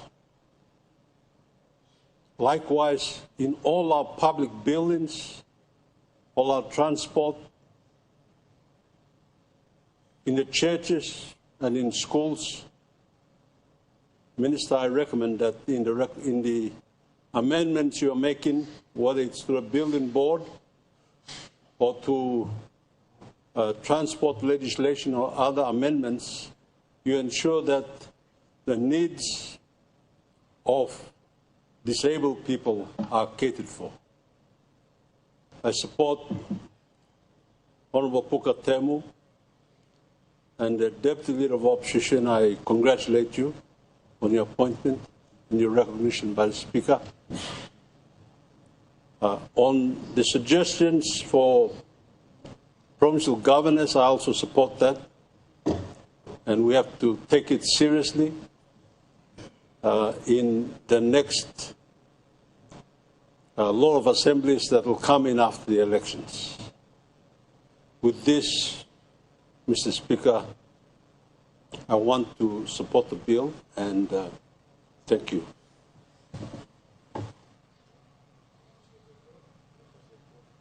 Honourable Member Long, Goroga. Thank you, Mr. Speaker. For the essence of time, I'll be brief, but Mr. Speaker, before I do so, I'd like to support this bill and then also acknowledge the Minister for this timely bill. Mr. Speaker, I also like to, before this bill came into Parliament, I'd like to make acknowledgement to the churches. Time you mean passing the bill time all churches, he work hard lo karim, na look out him all this disability people. Lo goroka iga run the institution staff, all call him the blind center. This institution was run by the Catholic Church for so many years without the support of the government. Now this bill come to Parliament, me amaso sem bill come to Parliament. You may pass in this law, same time too, you must look somewhere law the church-run organization who said they carry every belong all this disability people coming up now. Time you may pass in the bill, same time too, you must make him allowance the constitution, one kind of say we may work him long connect PNG program, because this bill is covering 1.something million people in this country. Now we must allow funding the national government the goal of meeting every belong all these people. And that's all, Mr. Speaker. Thank you. The question is that the question be now put. Those in favor say aye. Those against say no. The ayes have it. Question is that the bill be now read a third time. In accordance with constitutional requirements, this bill must be passed by an absolute majority of 60 members. Clerk, please ring the bell.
Close the doors.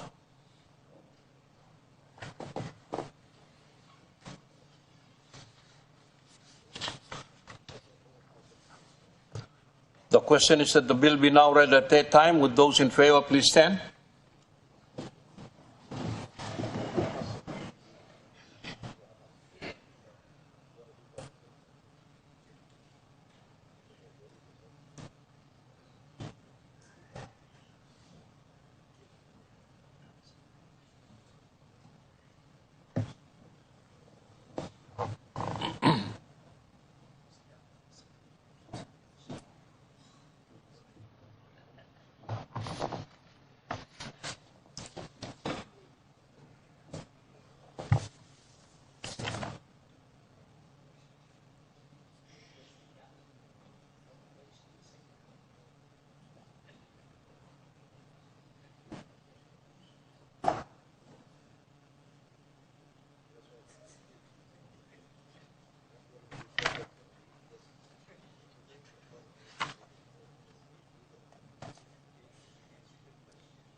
Those against, please stand.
The results of the vote.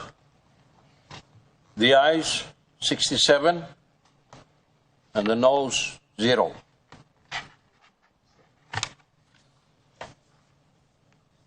Mr. Clerk. Third reading, a bill for an act to provide for the promotion and protection of the rights of persons with disabilities and for related purposes.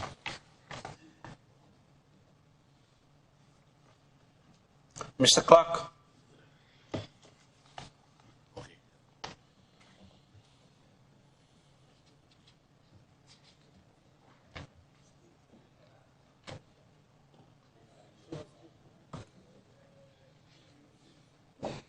Notice number 163, Minister for Provincial Affairs and Local Level Government Affairs.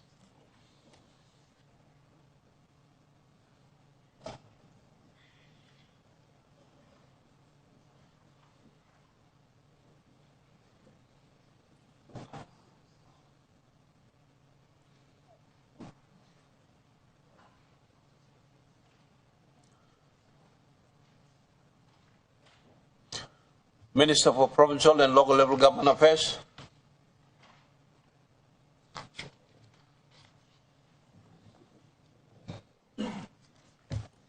Mr. Speaker, I present the Organic Law on Provincial Governments and Local Level Government Amendment Law 2025. Mr. Clerk.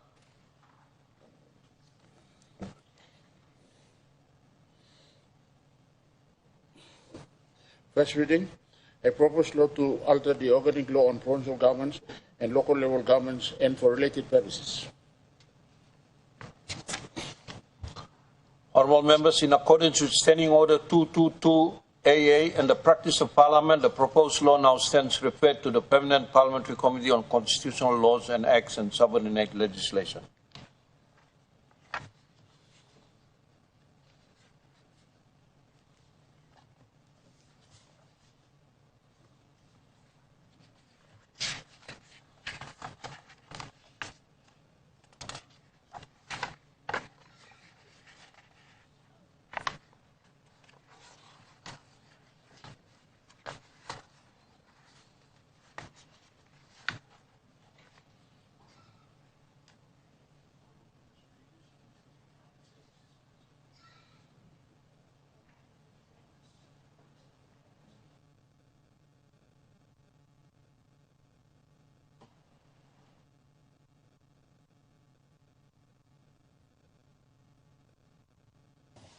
You may now go all papers. Minister of Public Service. Thank you, Mr. Speaker. Mr. Speaker, pursuant to statute, I present the Department of Personnel Management annual reports for the years 2023 and 2024. Mr. Speaker, I ask leave of Parliament to make a statement in connection with the report. Leave granted. Leave granted, Mr. Minister.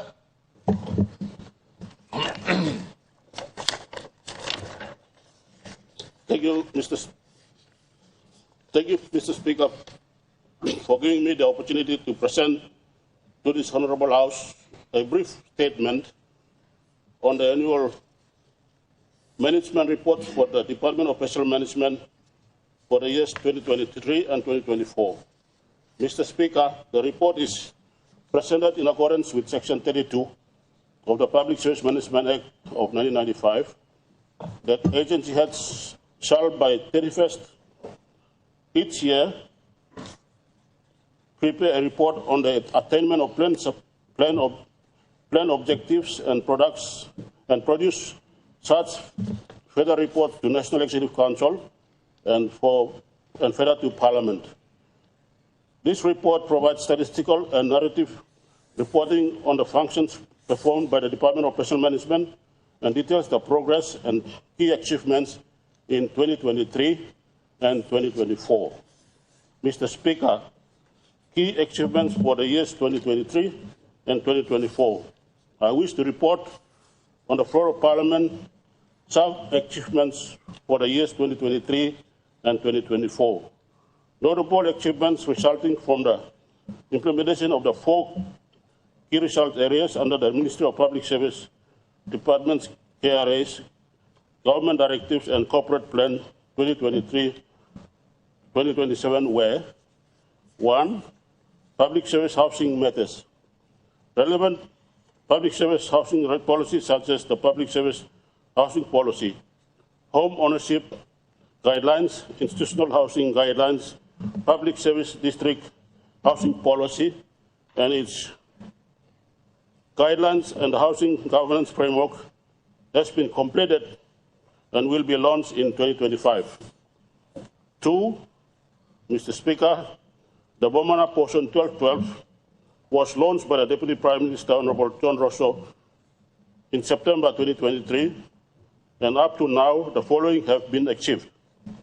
A. Survey launchment, cadastral survey conducted in October and November of 2024, and to split Portion 1212 into 2 sections. Planning application submitted in February 2024. B. Project continues into 2025 due to the tedious process, but this has been approached using a whole of government approach and assistance from key government agencies. C. 231 homes expected to be built for correctional service officers for both home ownership and institutional housing, as this portion of land is located in the correctional services premises. D. 1,000 homes expected to be built under this project for other public servants and other once phase is completed on technical matters. A policy submission will go to NEC for approval of the phase 2, that is actual construction of houses and house types and so on. Project expected to be completed in 2026 if funding support continues in the budget process. Again, this is a private-public partnership or PPP approach with IFC and is progressing well under the leadership of my department. 3, Mr. Speaker, public service, medical and life insurance policy. A lot of progress made under this NEC-approved policy, but is currently being reviewed again in terms of its structural setup. Once this process is completed, an update will be given after NEC's reconsideration later. However, since 2023 and 2024, the following have been achieved. A. Regional awareness campaigns conducted in August 2024 with positive feedback received from public servants who attend the awareness programs around the country. B. Service provider outboard patrol has been completed. Service provider admin patrol has been completed. Claims management system has been completed and tested. Member enrollment system has been completed. Internal claims processing interface work in progress.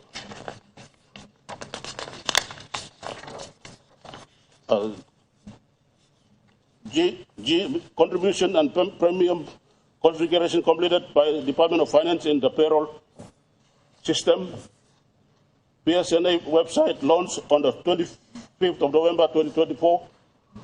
Draft bill on the insurance operations currently before the Office of the State Solicitor, and Client Service Center at the Central Government Office ground floor building completed and awaiting ICT setup before soft launching is in 2025, subject to final endorsement of the NEC. 4.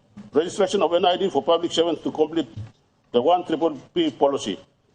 In 2023, Mr. Speaker, and 2024, all agencies in the NCD have their public servants registered with NID, totaling about 12,439. This list of public servants have been sent to the Department of Finance in 2024. to have the NID numbers configured into the payroll system in order to ensure that one person is placed against one position and paid on one pay, basically the 1PPP policy. This is one strategy to eliminate the ghost names or other irregularities on the payroll. This is one of the successful benchmarks achieved and reported back in IMF in early 2025 when they came to PNG. The registration of public servants in the provinces is continuing, with PNG Civil and Identity Registry taking lead on this matter. Mr. Speaker, number 5, public service payroll upgrade and status of any decision to transfer payroll function from Department of Finance to Department of Personnel Management. Mr. Speaker, since the Deloitte audit report on the payroll findings was made available in 2023, and I presented the report here in Parliament 2 years ago, I would like to report on some updates. A, NEC had appointed a ministerial committee consisted of myself as chairman and colleague ministers from Finance, Treasury, Information Communication Technology, and a special parliamentary committee on public sector reports and service delivery provides a chairman, special parliamentary committee on chairman on public sector reforms and service delivery provides the oversight. The committee has met in several times, a few times. B, this is a secretarial. There is a secretariat headed by the chief secretary and key government departmental heads responsible for the facilitation of Deloitte report findings implementation. Mr. Speaker, in November 2024, NEC made a decision to transfer the government payroll function from finance to personnel management. In early 2025, a migration plan was developed consisting a changeover of functions and activities which includes staffing, resources, commercial undertakings on infrastructure transfer and so on. E, a new payroll office located at the central ground floor of the central government office has been refurbished and awaiting resources to be fitted in. Payroll changeover to the hands of DPM to commence in pay number 12 in 2025, which is June and July of 2025. F, both structures of DPM and finance have been realigned and staffing finalized. G, capacity building of payroll staff commenced with Concept PNG in April 2025. Our aim, Mr. Speaker, of the payroll is now to complete the full cleansing of the HR data and impose lock controls in the system so information is not tampered with business process currently reviewed to be configured properly into the system, including the 50% net take-home pay after deductions.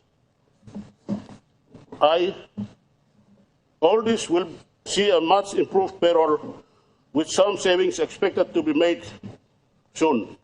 Once all data is cleansed and payroll is improved at a level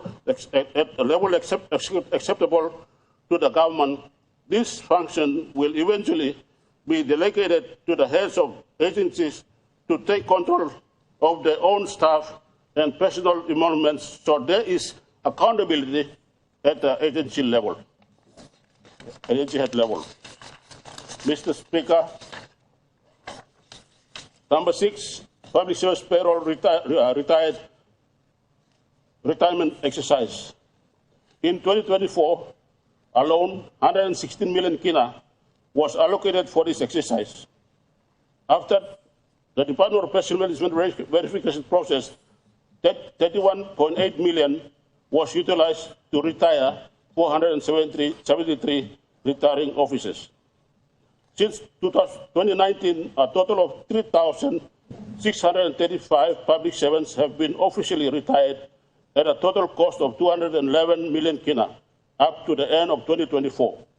Additionally, from 2019 to 2024, the state has paid over 200 million kina as the superannuation component, which is 84.4% state share for these retirees. Thank you, Prime Minister, and this government for recognizing and our stewardship members. Mr. Speaker, I want to take this time to thank the Marape-Rosso government for giving this retirement exercise a priority since taking office in 2019. This has really helped in cleansing the system by paying out the retirees who deserve that exit and ensuring that the vacancies in key essential sectors like disciplined forces, education, health are available for new recruits. Mr. Speaker, number 7 is the return of HR powers to agencies. This is a very important note for my colleague ministers and departments to take note, and then even provincial governors. On the 1st of December 2023, the Secretary for Department, or my department secretary, successfully released the HR powers to all agencies, and these powers become effective on 2nd of January 2024. These powers are in the areas of creation of offices, recruitment, appointment and promotions, contract of employment, training, discipline, and resignation and retirement. All that at the date of the release of these HR powers, 10 agencies, mainly 9 provincial administrations and 1 PHA, had the HR powers being withheld with a department based on audit outcomes conducted prior to the release of these powers. HR audits then were conducted for these agencies. I can now confirm, Mr. Speaker, that up to now, two agencies, Meding Provincial Administration and Western Provincial Administration, have been cleared and the HR powers have been issued. 8 others are being assessed with the intention of restoring the HR powers back. Mr. Speaker, upon the release of these HR powers, I would like to appeal to all the departmental heads, provincial administrators, heads of statutory bodies to encourage the HR managers to go and attend key courses at the Sumatra Institute of Leadership and Governance and qualify themselves with a certificate of HR, Human Resource Business Process. This training program is a very important program and teaches the HR professional how to do HR work and familiarize themselves with the implementation of the general orders and the HR managers. Mr. Speaker, I now commend the 2023 and 2024 annual management reports for my Department of Professional Management to this Honorable House. Thank you, Mr. Speaker.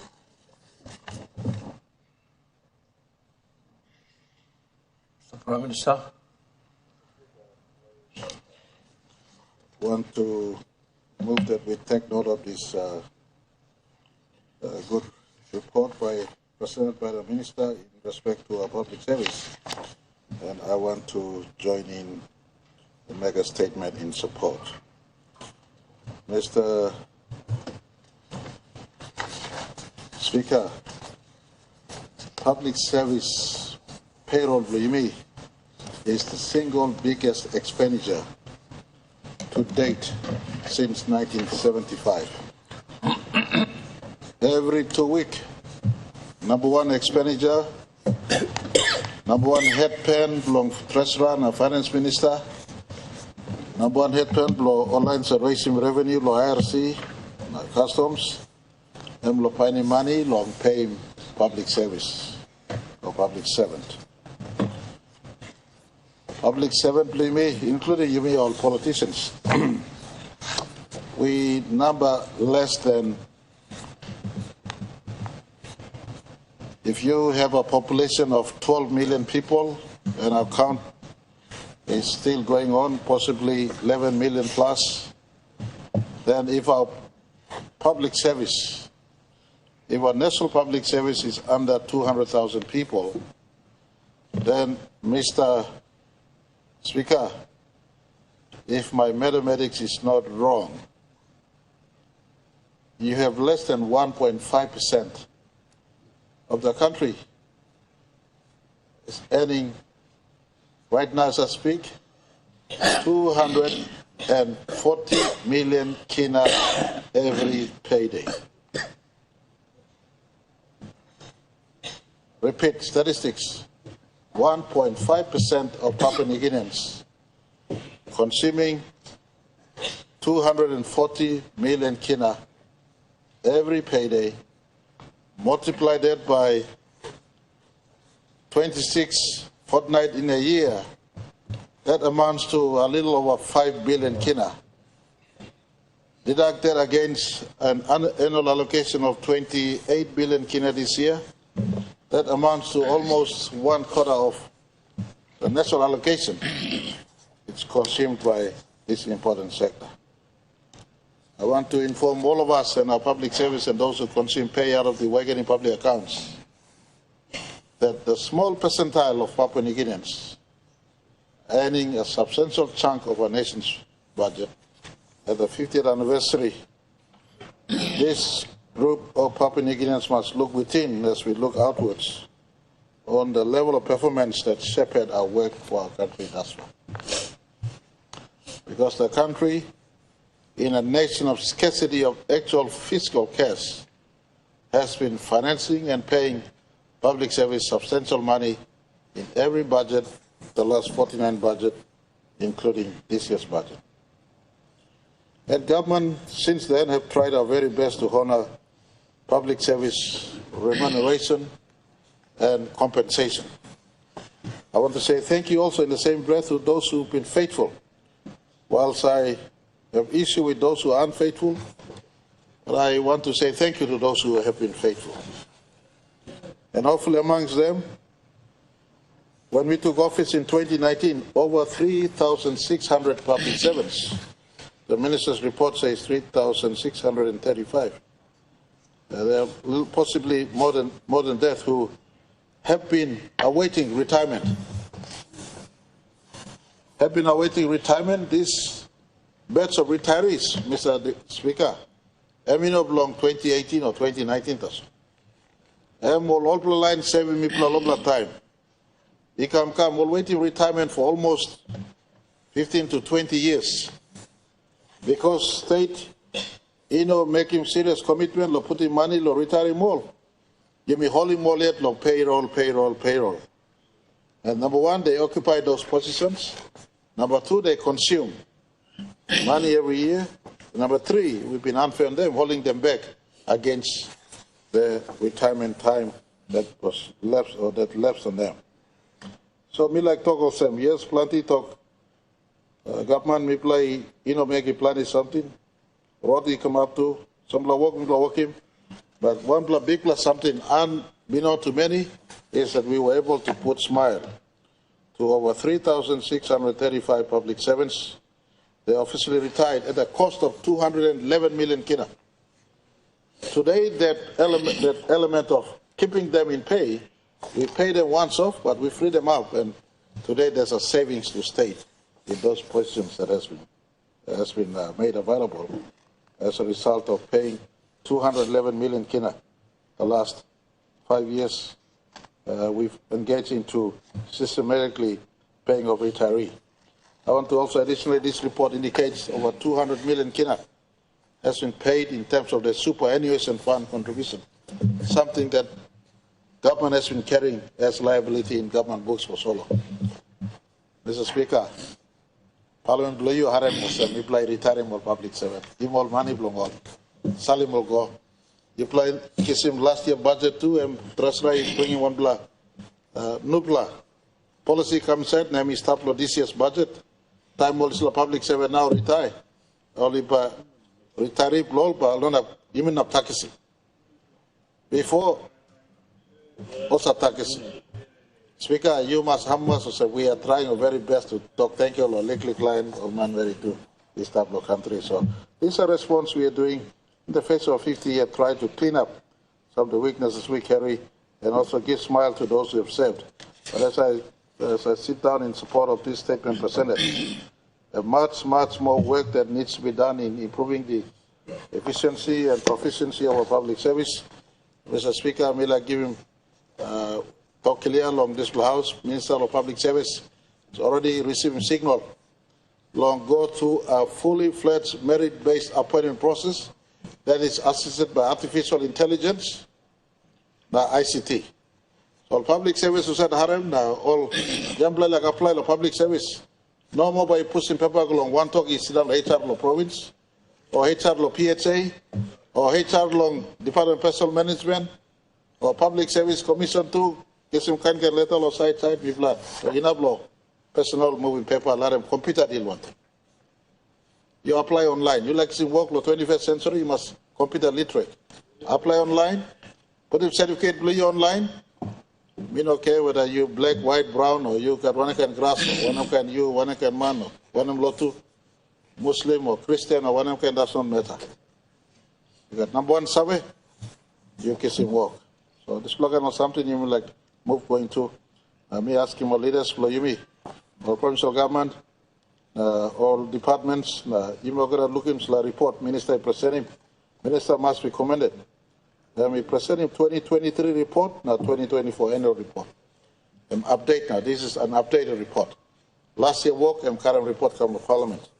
I want all of us to have a look in this one, contribute where we can, because this small percentage of Papua New Guinean, only less than 2%, if not 1.5%, gives him almost a quarter of our annual budget. We need them to work hard. We need to step up in this space. And this report is worth reading by every one of us in the face of our 50th, and all of us pledge to increase efficiency in the public service machinery that is working to deliver to our people. Thank you, Mr. Speaker. Honorable Governor Blonathan. For giving me an opportunity to add some comments to the debate. I want to commend the Minister and his team at the Department of Personal Management for an excellent report and for their tireless efforts in continuing to look at how to best reform this very vital aspect of our government or our nationhood that is responsible for human resources.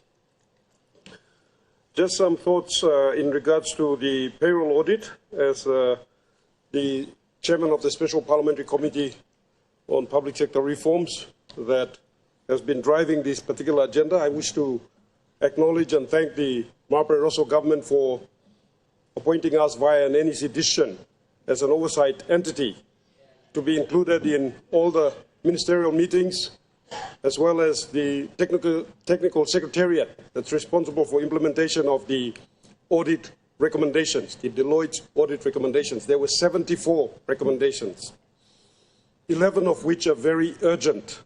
And I wish to thank the Minister. Despite the very slow efforts undertaken within the public sector, I have to say that your persistence is paying off. And now, finally, after almost 2 years, we are seeing the transfer take place. The statistics stated here by Prime Minister, I just want to give additional statistics that are quite frightening. And what happens when we delay in implementing audit reports, the recommendations. In this instance, during this 2-year period, we lost about 26 million kina every fortnight in payroll fraud. That's why it is very important that reports, recommendations of reports, inquiries, etc., are attended to immediately by the relevant organizations, by the relevant departments, by the relevant ministries. And I want to thank the Prime Minister for continuously supporting the Special Parliamentary Committee in summoning the relevant ministers, the heads of departments, the responsible individuals, so that they could pay attention to this very important effort to save money for Papua New Guinea. I mean, 26 million kina a fortnight, you think about that. That's quite a substantial amount of money that could be well used for other matters, health, education, law and order. But anyway, we are finally here. And I thank the good minister and his team at DPM who have been very, very active in this regard. We are working with DPM now and Public Service Commission to look at what can be done to better improve our efforts to manage our human resource capacity in this government. What can we do to modernize? What can we do so that we are on par with the rest of the region, the rest of the world? Our public sector, I must say, is like a wheelbarrow compared to SUVs that have been driven around the world by other governments. We have to upgrade, we have to modernize. And the one way to do that is to support these very important reforms that have been undertaken. I commend the government especially for its efforts in regards to removing the tax on final benefits payouts to public servants. After serving their country, public servants go through a very miserable process of seeing a significant chunk of their entitlements being taken away again. It's a form of punishment, I would say. But I want to commend this government for making the effort to remove that tax, this burden, so that now, after serving their country, a public servant can retire satisfied that he has sufficient funds available to be able to carry on with his life as a private citizen. A few things I wanted to just make mention of here. We have 1,400 government entities in this country. And a very important exercise is needed to carry out a diagnostic rate of return review of all of these entities so that we can find out which are functioning and which are not. And there are a number of them that draw a budget every year. They have boards, they have executives, significant amounts of funds go to these organizations, these obscure organizations that many of us don't even know exist. There are just a hole in our annual budget. And if we were to do a rate of return review of these organizations, we will find that many of them are liabilities, they're not assets. So what we have to do in haste is to identify these organizations and carry out these diagnostic reviews. First and foremost, the diagnostic review should be carried out by the relevant minister. Minister, when you take office, the first thing you do is identify what organizations come under your purview as minister. And do a diagnostic, a rapid diagnostic. Do not allow these departments and organizations and entities to compromise you, because they will do that if you're not careful. They'll purchase a vehicle for you, send you to Singapore, accompany you everywhere, be nice to you, buy all the little gadgets that you think you need for yourself and your staff, and all of a sudden you feel you're part of them. And then it becomes very difficult for you to review what they've been doing. So I urge you, take office, first thing you do, conduct a diagnostic review of all those entities that come under you. A rate of return review. What are their benefits to this country and its citizens, for instance? And if you did that, you can recommend that a number of them can be abolished, a number of them can be done away with, a number of them can be merged with other organizations. And here I want to also make a mention of something that, a trend that has been happening since the last, I would say, 20 years, where public servants have developed this passion for creating authorities. And they will carve up an authority from within a ministry and suddenly announce it, and then we have an authority here, an authority there, and most of these authorities are just duplicating the work of other organizations. And many of them, as authorities, are responsible for permits, licenses, carrying out audit, investigation functions. They don't perform those roles and responsibilities efficiently.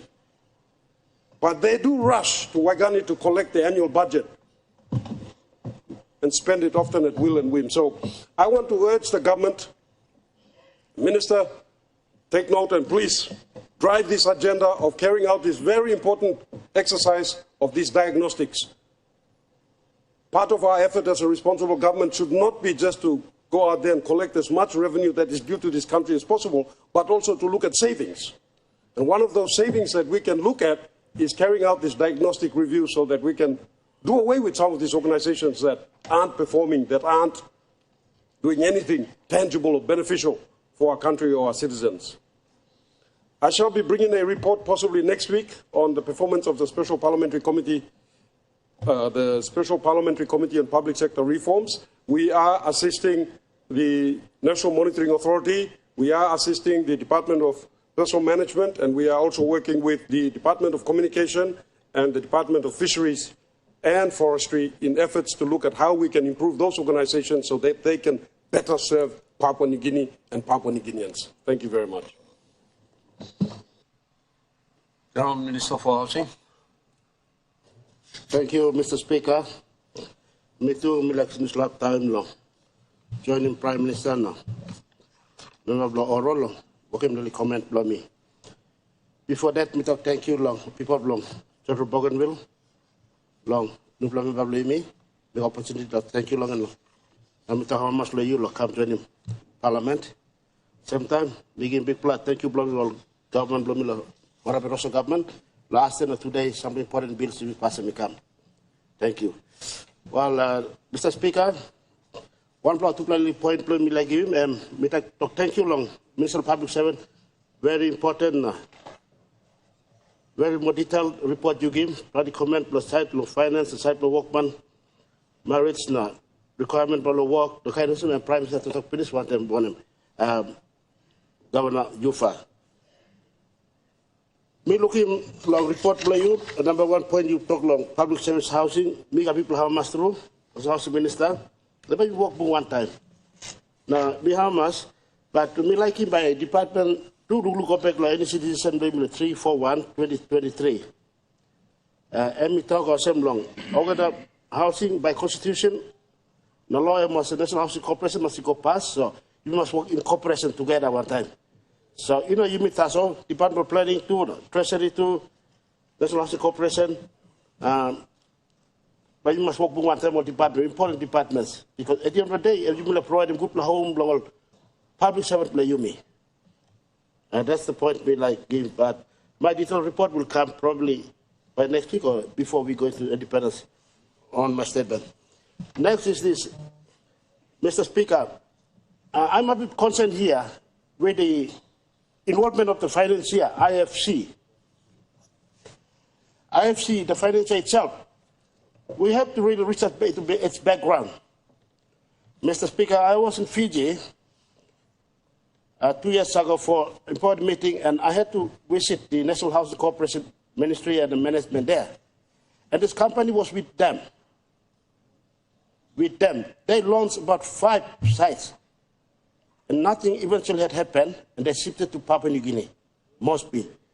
I spoke to our Chief Secretary, current, to do more talk with at the bureaucratic level, with the Ministry and Administration of National Housing Corporation in that area. So, also charges now, you play look back as a company. Because plenty company will come, kisim togora limin or finance no come, money no come, so they have to have the money. But otherwise, the idea concept is very clear.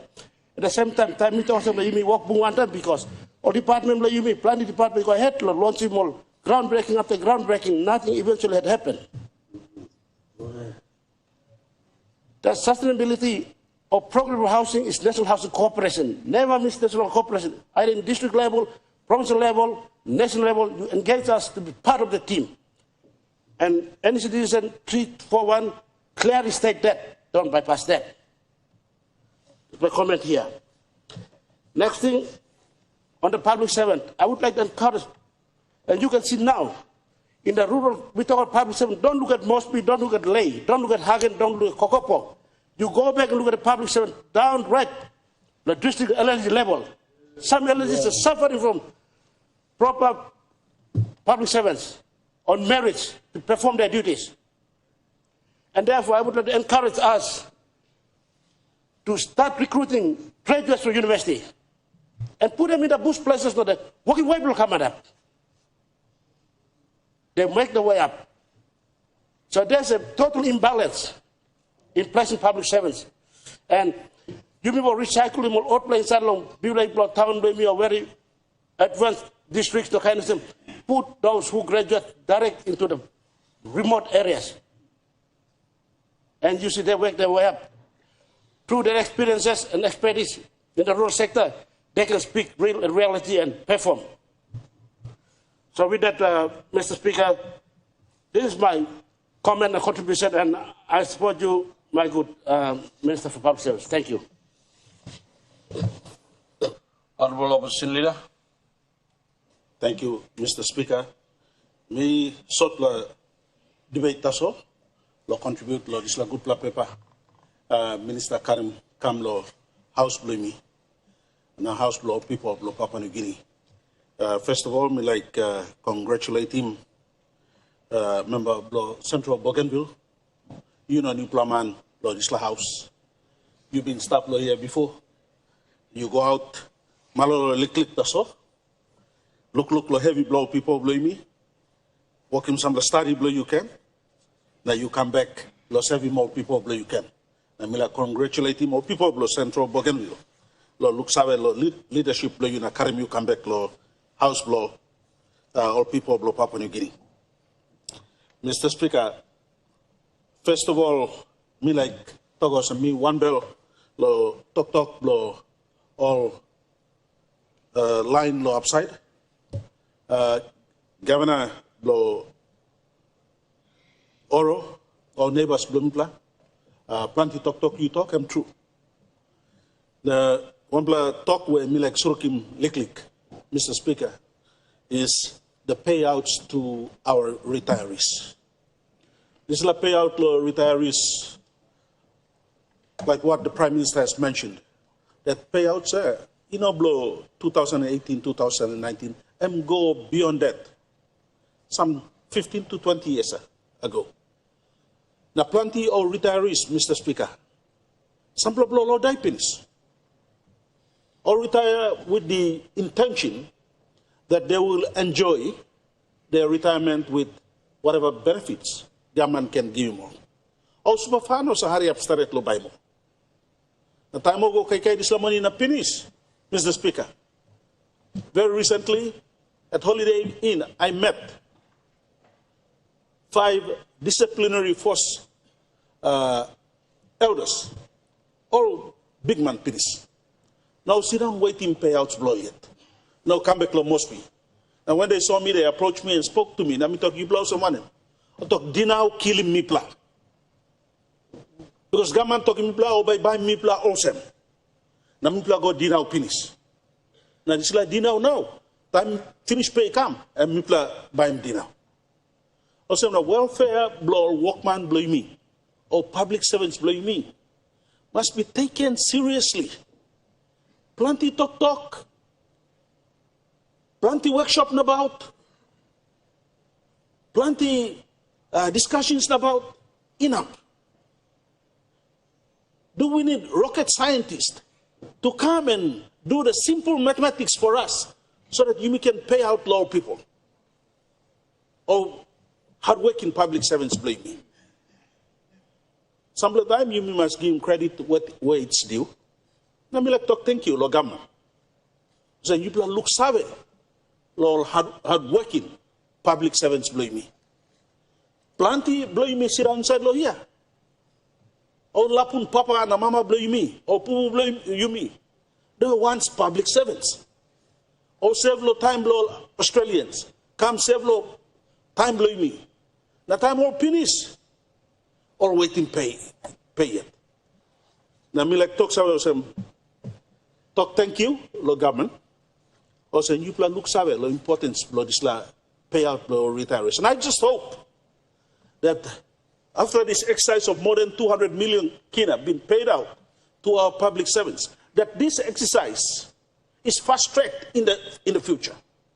The time one public servant retire, you must set him some deadline or some this public servant must be paid his full payout by this time. Now, in Mr. Treasurer, me sit down and talk to you through the speaker, that we must capture him. Annually, we must holistically capture the final payouts below public servants, believe me. You mean, you know not find him figure, because minister, lo presentation below you tete, you present him me this low figures finish. So inside the budget, you must capture him this time. Now, legal talk, me like talk, Mr. Speaker. I'm talk blow Governor Jufat, I'm talk blow plenty all entities blame me. They are unproductive. Now you must abolish. That exercise must be fast tracked. Me one bell, me conquer one time governor, that we coming into this house and now me stepping inside this house for almost 13 years. I've been hearing this almost every year that we need to slash. Now, rousing these little entities where or not benefiting work the public service. Now, you may look serious, Mr. Speaker, in the number of teachers we have in this country, health workers in this country. Suppose you may slashing these all entities where they are unproductive, they are meaningless. Now you may shift them this kind of money, go inside education, health. It will benefit a lot of our people, especially our rural population. Very recently in the papers, last year in the papers, the previous year, you may be looking, all the teachers were removed from the payroll. Now plenty of teachers, time me go down to Alatau, me planning plenty of teachers blow me, or Lusim Island, remote areas, to come to Alatau just to fix up their pace. And walk blow you, all headquarters blow here, provincial headquarters and national headquarters, blow you, Salimal officers blow you, go down to rural areas, go to the schools, bring the forms to them and get them to fill them. Why by me kissing all hard work man come inside those urban centers, lo finding the form lo pull map so that they can be on the payroll. Me sabe, annually you plus a selling form go. Me sabe, also our public servants are come to town during Christmas period. That's what some time. You must look the difficulties of public servants blame me also facing. Some like yeah on go fly go districts blow or provinces blow the holidays. They spend their holidays in the rural areas, in the schools where they're teaching, in the health settings where they're working. Also, you must serious look or welfare blow public servants blame me. Me one time talk blow minister blow housing. This is like groundbreaking ceremony. You mean working law Port Moresby. You mean working law all urban centers here. One time, you mean as responsible government, but you may go down to districts now. You may working some groundbreaking ceremony inside the one plus school area or one plus sub district. Me sabe or some DSIP is given to us as members of parliament to build classrooms and teachers' houses and health facilities. That's what some time you may lose him. Waigani, groundbreaking ceremony lo Waigani. Groundbreaking ceremony lo Alatau. Now you may go working groundbreaking ceremony inside the district where the bulk of public servants work. Plenty public servants all stop law district. And they still struggle when it comes to housing. Mr. Speaker, I was actually very surprised when I heard from Governor Jufa that in the payroll we lose about 26 million kina every fortnight. That equates to 676 million annually. More than $500 million. We really need to tighten up and tidy up this loss blaming. Because if those figures are correct, we have lost billions of kina in payroll fraud in payrolls. Now, Mr. Speaker, me like Tokosam. Time you look public service. Now you may talk cutting public service. Does that affect our health workers as well? Does that affect our teachers as well? Suppose I'm one area where you may like cut down low teachers now, all house sick, workman house sick. You must think good. You mean rousing these all entities. Now Governor Jufa talk like me. You mean galaxy more good. Now rouse more. Now keep the hardworking public servants like the teachers, the nurses, the doctors. Because that's what the country needs. More teachers, now more technical staff down in the districts and provinces. Finally, me like to go some. Me one time paper blow you minister. Well done. You want a hardworking minister. Yeah. Very hardworking minister. You have annual reports that you continue to present, and not only annual reports, but your other annual reports, you shall current come. I hope that Mipla can have him some more. This kind report by Kamlo or Napla ministers, so that we can effectively debate. Now people of Papua New Guinea can serve also we care for the welfare of our people.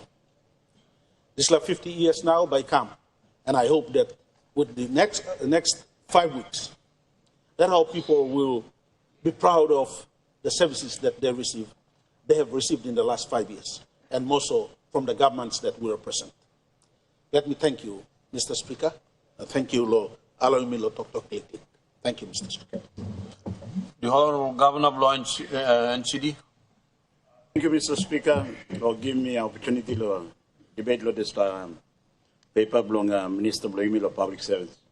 I think me no plan to talk too much long presentation of paper blowing. Maybe I just use the opportunity to contribute to this very important debate about public servants and you know their productivity and utility lo yumi long country lo yumi from the national go down to the provincial level. But Lord Side Minister, me like committee member too, Mr. Speaker, hardworking minister.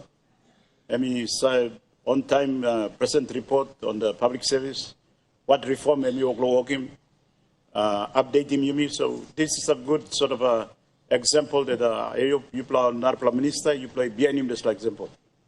If the minister must come and report so that we see what you all are doing, and we can align ourselves at the provincial level and district level come on the U-Plan. People, governors too, Mr. Speaker, meeting long presenting report long capital city belum itu come to Parliament.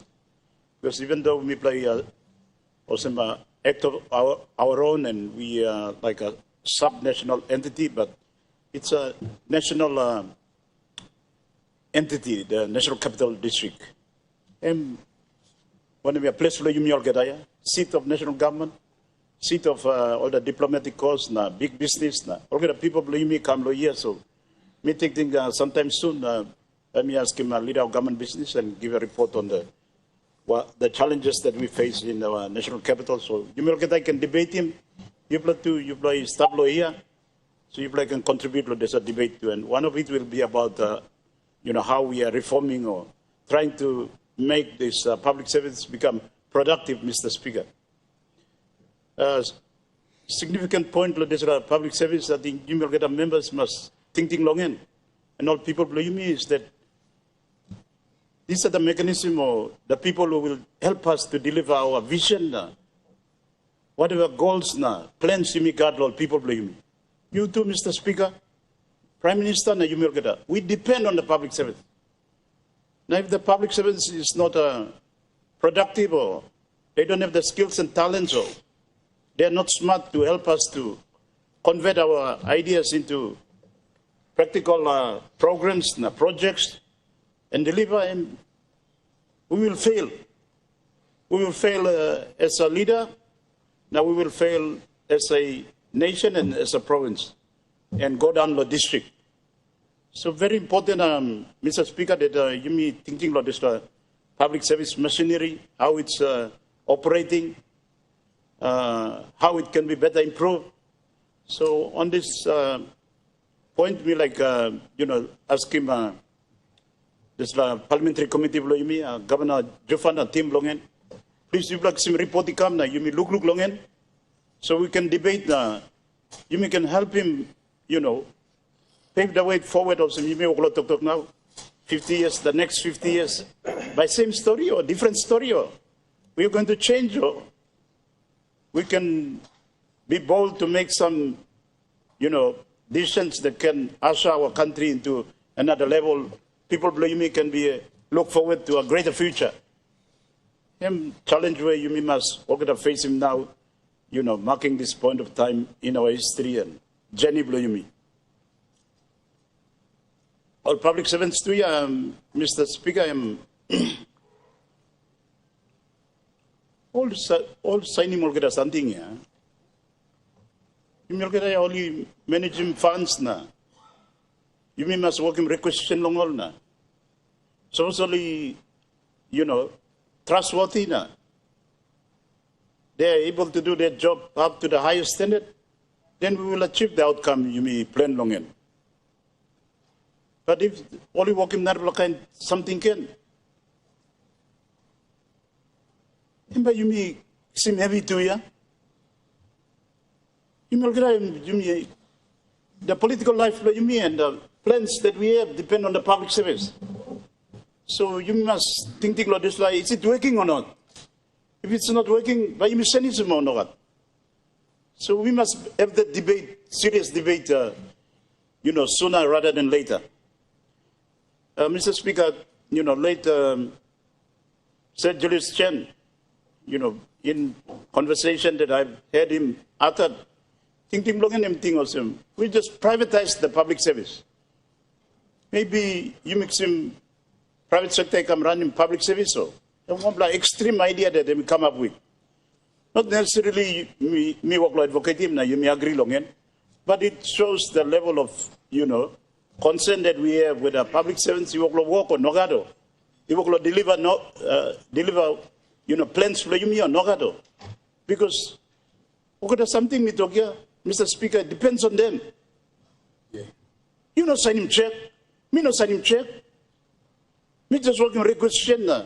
All behind him or nogado. All like support him or nogado. Sometimes all you are to. Sometimes nogado too, yeah. Especially people of the province now. And problem with people, governors, most of the governors, they talk long any. Administrative people, PA, it has to go to NEC now. You blow NEC by appointed member. Now I'm come now. I'm behind him plans the vision blow province. I'm you me amas, but so me second talk blow PC na governor by also name. Then creating tension, problem, and then people are like rousing all or reprimanding all. We have to come back to NEC, and it takes a long time, Mr. Speaker. So we just live with what we have, good or bad. It's too hard and too difficult to, go through NEC now. Reprimand, suspending memo, sensing memo. We can't afford to go through that, drama. All go to court too. So we need to really think seriously about our delivery system. Maybe you may not have sense him or rouse him more, but we must look at how we can improve it. Mr. Speaker, people are on CDC now. Also Prime Minister talk. Big money you spend in the public service. On national level, I think Prime Minister talk, I think maybe 1/3 or close to maybe 1/4 or 1/3 of the budget is consumed by public service and, all the entitlements now, all this. What is the return on investment? Governor Jufai asked him this. Are we getting a proper return on investment? People on CDC, our budget, I think, 2 years ago was about 500 million. Now, about 60 or between 60 to 80 million people are spending on public servants. All the employees for CDC. Sometimes me too, Mr. Wandalson, how are we getting return on investment? Last year, Minister, me give him report to you also, how many public servants are working in all the provinces. Now, M2, I'm giving me report also, where they are placed. I think it's the Britain, you could pass you along. Salimol public servants go along, or district. But most of the provinces, you miss Stablo headquarters here. Stablo Kimbeo, Stablo Ageno, Stablo Kundiawao. Want to go out long all district to serve our people. So what's the return on investment? Me too, people got about 600 to 700 public servants. Mr. Speaker, since become governor in 2007, me try to restructure him, reclassify him, or simul nubla lining. I've tried once or twice, but I ended up like a musical chair or something, okay? Just put public servant on this portion, put him on this one, Narpla Lohapia, put him on this one. No substantive change come up. They take advantage of the fact that Governor MBC, Mbagolo Parliament, Mgolo this lab, he cannot be there to oversee the changes that needs to be done. So one of something we like ask him, Minister Longen, is that Department of Personal Management too. I think Salim Samla, all of Sabla comes staff on the Mipla province to oversee how our public servants are performing, to evaluate them now, you know, to see their strength and weakness, the kind of them. And then if we need to improve them or retrain them or upskill them, you can work him. And give us really good advice about, you know, how our public servants are performing now. You mean by moving Molgoi Kamo. Right now, people in CDC, we are going through restructure again. People are looking finish people are advertising planting position. We've made you know, number of positions redundant. We've asked those people who are on the redundancy list, you yet must apply to justify whether you by continue or we will have to replace you. You know, it's the exercise. But on our part, we are determined that we have to professionalize NCDC. Because, Mr. Speaker, you serve a long time NCDC. Maybe you plus some province or department, you're right, but NCDC. Online will come in through the, you know, come through the front door. You got degree or you got diploma or experience or qualification or this work. All come through the back door, window, chimney come down, kind. Ground come on top. And then by Rausim Olim Hadia, because this is a lawyer, general orders here. Hard law. It protects the public servants. It doesn't protect the employer. You like reprimand him all and plenty law to protect him all. What? When him law protect him employer, when him law protect him, you know, the provincial government or the department, him no got there to make sure that they are performing and delivering. So now people go through the exercise. It's not easy. It's a painful exercise, but it must be done because NCDC we are determined that it has to be a professional organization where people are engaged on merits. You got expertise or this work, you got qualification, especially Mr. Speaker, side the provincial government, you must got two national government. I think law engineering, kind of same, law designing road, working scoping and costing drainage, working building. I think all the engineers will come now. I think engineers and me, you're right. But in the social sector, to look at all the social issues, youth or you know, problem law, Pikinini or help us with converting settlement to Sababu, solving problem law market or vending here and there. And me plucking big play every year. You may not got all qualified line for this area. So this exercise we play will undertaking. We are determined that we have to professionalize NCDC so that it's, you know, you may staff him all along line, all got expertise, all got qualification, all got diploma or degree or experience, all can work and work. So, Mr. Speaker, they can live beyond our time. And you may talk to, but you may all get that too. You may got this a problem to contribute to public servants. You may appointable cronies, you may. The department Toledo, maybe you block governor to appoint him cronies, you block along. Provincial administrators. Some people you may personalize him public service. Public service should be professional, merit-based, expert long. This is the area now, you mix him on. Where they all come, when I'm up, region, you mean. Irrespective. That's what we need, Lord. Karim, does a country go forward in the next 50 years? Last 50 years, yeah, plenty of you mean, privatize him, personalize him all. Departments, government agency, provincial government, you mean. As if it's your private business. And there's something like you. And something like people will Papua New Guinea. You know, you now. And you may go straight in line behind time. So you must get out of this habit of appointing our cronies, the kind department or kind provincial administrator. You go down to district 2. You block open members now. You block a DDA, please. Don't privatize it. Put your political cronies, DDA, when I'm a manager or when I'm. Try and put professional people there. And they will help you to deliver your outcomes. Whether it's political or whatever, and by helping you. If they are delivering well in your district, you by return here. You put him courageous for you long end, all by thinking long. Me helping you lo come in, me must steal him some money to you. Because me helping you lo come up. Remember ya?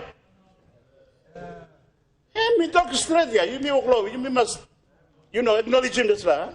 Please put professional, competent people at the district level. So then me help him will govern us too. Then people govern us too, not can put him private political supportable you may come up provincial administrator. They're competent people. Mr. Speaker, I'm, contribution to me, this, paper belong Minister of Public Servants. Dr. Blongen Igubla is talking about all the support to public servants, help him along housing, help him along finished pay belong, life insurance too. You must help him all because they are the key sector. You people talk, that's all. But, Mr. Speaker, return on investment. You may help him all, give him people pay, leave pay, when I'm kind to. Housing by you may give him to, insurance by you may give him to, when I'm Sunday you may give him, but people by him, he come back when I'm Sunday. Because we are investing in this public service to return to our people. Because we are here to serve our people. That's the big question that you must ask him, Yumi Longen. I think Minister of Housing, me one bell you. Here, must be get a department here will go groundbreaking law. Heinka enable must be law housing scheme long. Some law itma, some like go long Gereka, go long Bautama go.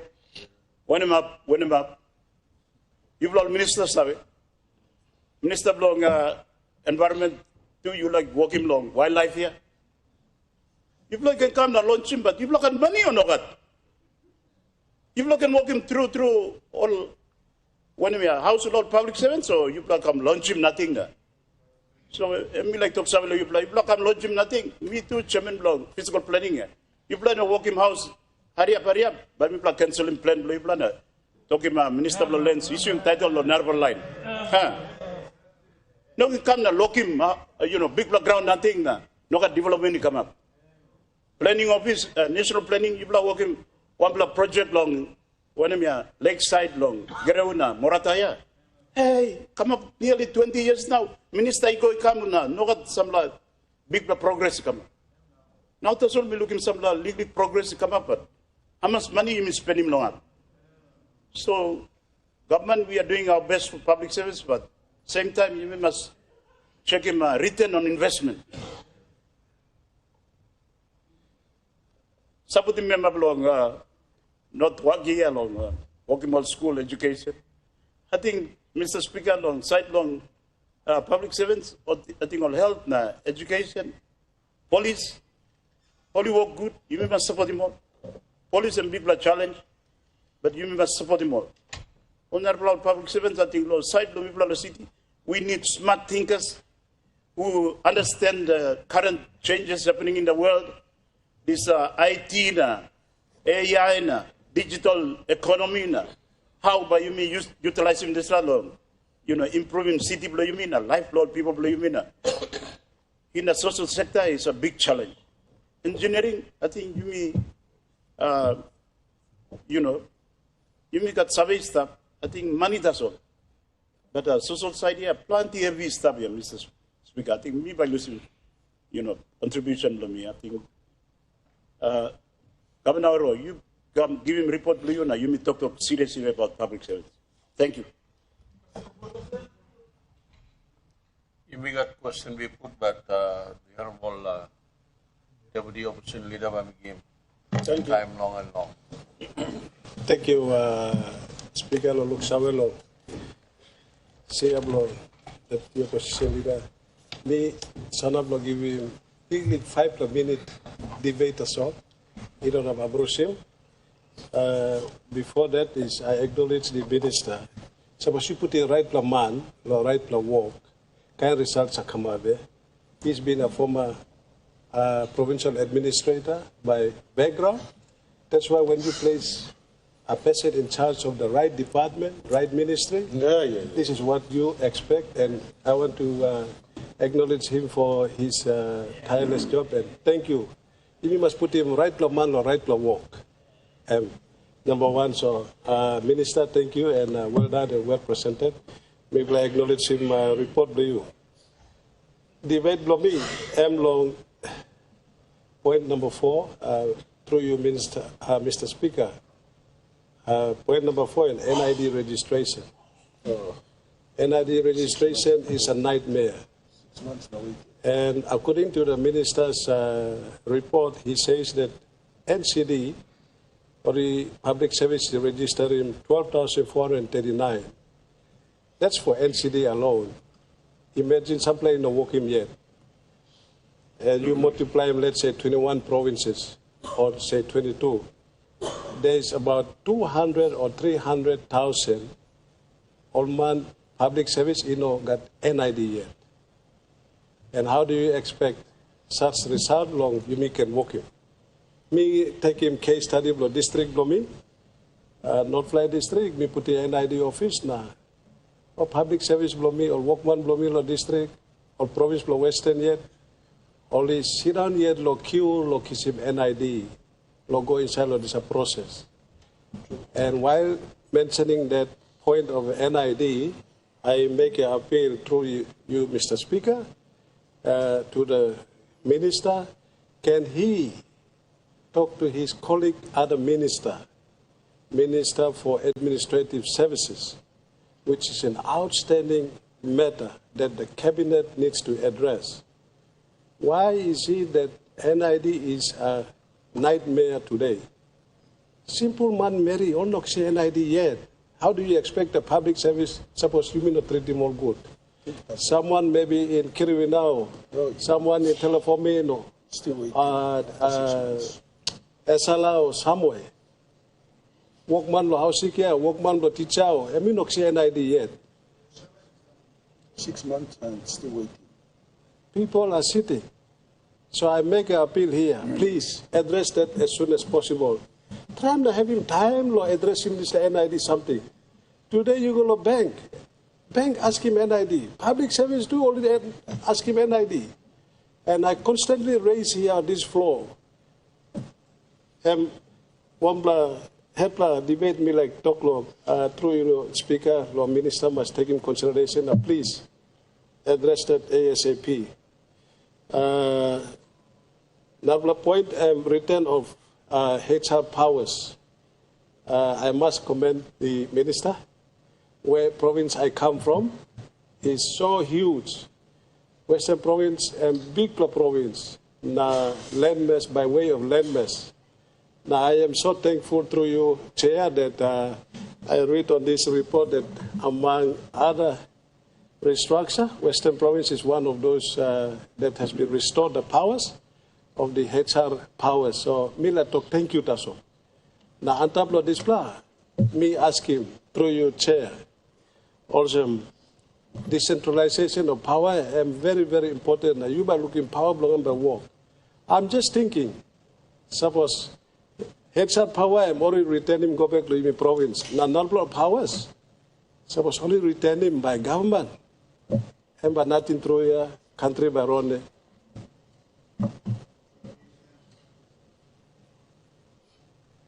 Me look sabe ta sol lo narabla point where me like contribute speaker through you lo minister suppose you me classify or public service me realize it was public service sampla you work long you me or ministerial office ministerial staffs office below you Mr. Speaker plenty workman staff inside of parliament too. Plenty work and lo pressa too. Now, do we classify these people, these officers, that we attach them to the ministerial departments as part of those public service supposed only retire? Are they entitled for this? And one point me like Resi come to you because plenty of man work no parliament too, plenty work no department or ministerial attachments, all staff so only staff, time only finish. do we recognize them also? Point where me like contribute to this debate. If through you the chair, suppose minister, you can take him note now probably he can attend or otherwise he can advise time and give him the report lo behind. Tasol 5-minute debate lo me. Thank you, Speaker. Well done. Honourable Treasurer. Thank you, Mr. Speaker. I hope I can conclude debate on this particular matter. I rise to support the presentation of the 2023 and 2024 Annual Management Report by the Minister for Public Service, ably supported by his long-serving Secretary of Department of Personal Management. I also would like to elaborate further on the desktop diagnostic by the Prime Minister on the costings of the public sector or public service and provincial public service. Mr. Speaker, public sector reform has been driven primarily by the Department of Personal Management, supported and even probed by the Parliamentary Committee on Public Sector, chaired by the ever-youthful Governor for Oro Province, with general oversight by the Ministerial Committee on Public Sector and chaired by the Deputy Prime Minister. Mr. Speaker, I hope that in the 12th Parliament that we're about to enter soon or shortly, we as a government might be able to elevate the importance of the public service to where it really should be, if not for anything else, just because of the high cost of maintaining it. And that's the topic I would like to just elaborate on and share with our colleagues in this Parliament the huge sums of money. Some might argue the disproportionate allocation of public funds to, as the Prime Minister so aptly put it, 1.5% of our population. So, Mr. Speaker, to try and appreciate, to really appreciate the cost of the public service, we need to compare it to the overall fiscal envelope or the overall budget we have in our country. If we look at our budget, as I've mentioned in the past, it's broken up into 3 sections. The operational component, that's made up of wages, goods and services. Then we have the capital, that's money for our projects. And then our interest bill. So from our 28 billion budget this year, the operational budget, which supports the public sector, totals 14.4 billion. That's 51% of our budget. Yeah, 51% of our budget. So as we all know, for every 1 kina, 51 toya goes to this, what we call disproportionate allocation, or small component of our population, the public service. And I'd like to give us a breakup of that to really appreciate the costing and why it's important that public sector reforms do get implemented, and why it's so important that our government must elevate its importance. So if we look at the breakup of this 14 billion, in this year's budget, wages, we're budgeting that at 7.8 billion kina. And that number will continue to rise, not for staff in the public sector per se, but in the all-important social sectors, health, where we need to meet SDGs, Sustainable Development Goals, ratios that have been set for us. At the moment, I don't have the figures on me, but clearly, if we have 1 policeman per 1,000 persons, I know that we're well below those ceilings. So we need to catch up there. We all know we need much more nurses and doctors per head of population. We know it's the same for the teachers. And as a policy of this government, we've set those targets in this next 5 years. So when we see the public service wages grow, we would hope that this is in those critical areas where we are still way behind, and I know most of us in this House would agree to it. If you look at goods and services, so we talked a little bit about this morning, Prime Minister mentioned about the cost of wages, but it's not just the cost of wages that is really sucking up monies in our budget, it's the support component of the budget that goes with it. We call it goods and services. And this year's budget is 4.8 billion kina. 4.8 billion kina. So that's just to give you an idea, to appreciate more the costing, and to wind down my comments. I'd just like to put into perspective, into context, this amount, because it really sucks up on our cash flow. Mr. Speaker, it sucks up on our cash flow. So, for example, on our wage component of 7.8 billion, and by the way, the breakup of that's broken up into national departments, 2.7 billion. Our PHAs suck up a little bit over 1 billion. Our provincial administrations, 2.7 billion. Yeah, they suck up a little bit more than our national government departments, and then our state-owned authorities, a touch over 1.3 billion. Altogether, 7.8 billion. And of that budget for this year, we've warranted to date 4.3 billion.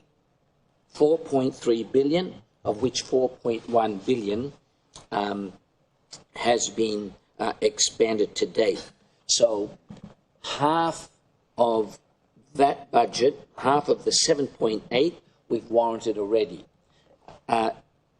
My point is that's 4.3 billion going out there just for wages.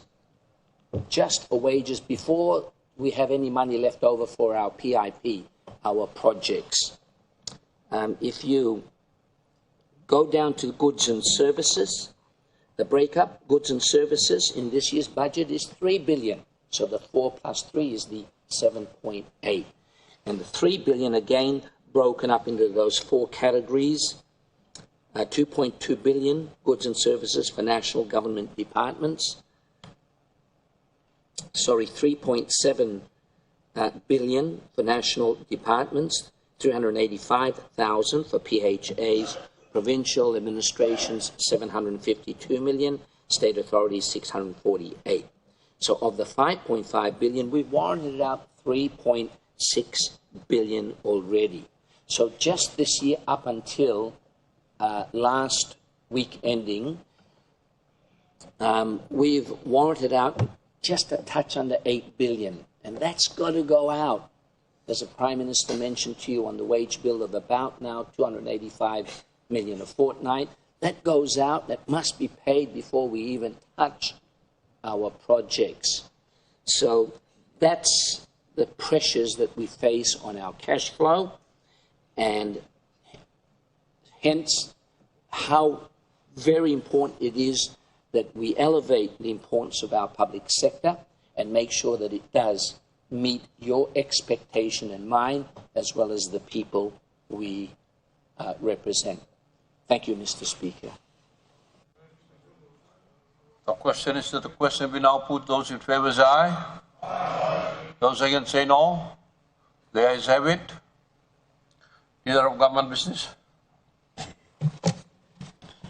Mr. Speaker, I ask leave of Parliament to move a motion without notice. Is leave granted? Leave granted. Leader of Government Business. Mr. Speaker, I move that Mr. Jimmy Miring Toro, Mr. Joseph Yopi, and Mr. Walter Snowbelt be appointed members of the Permanent Parliamentary Committee on Education.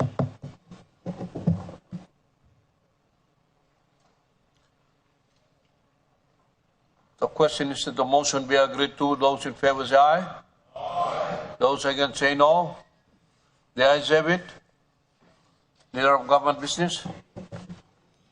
Mr. Speaker, I ask leave of Parliament to move a motion without notice. Is leave granted? Aye. Leave granted. Leader of Government Business. Mr. Speaker, I move Mr. Ricky Morris be appointed Deputy Chairman of the Permanent Parliamentary Committee on Communications. Question is that the motion be agreed to. Those in favor say aye. Aye. Those against say no. The ayes have it. Leader of Government Business. Mr. Speaker, I move that the Parliament do now adjourn until tomorrow at 10 o'clock a.m. Question is that the motion be agreed to. Those in favor say aye. Aye. Those against say no. The ayes have it. Honourable members, Parliament is now adjourned to tomorrow 10 a.m.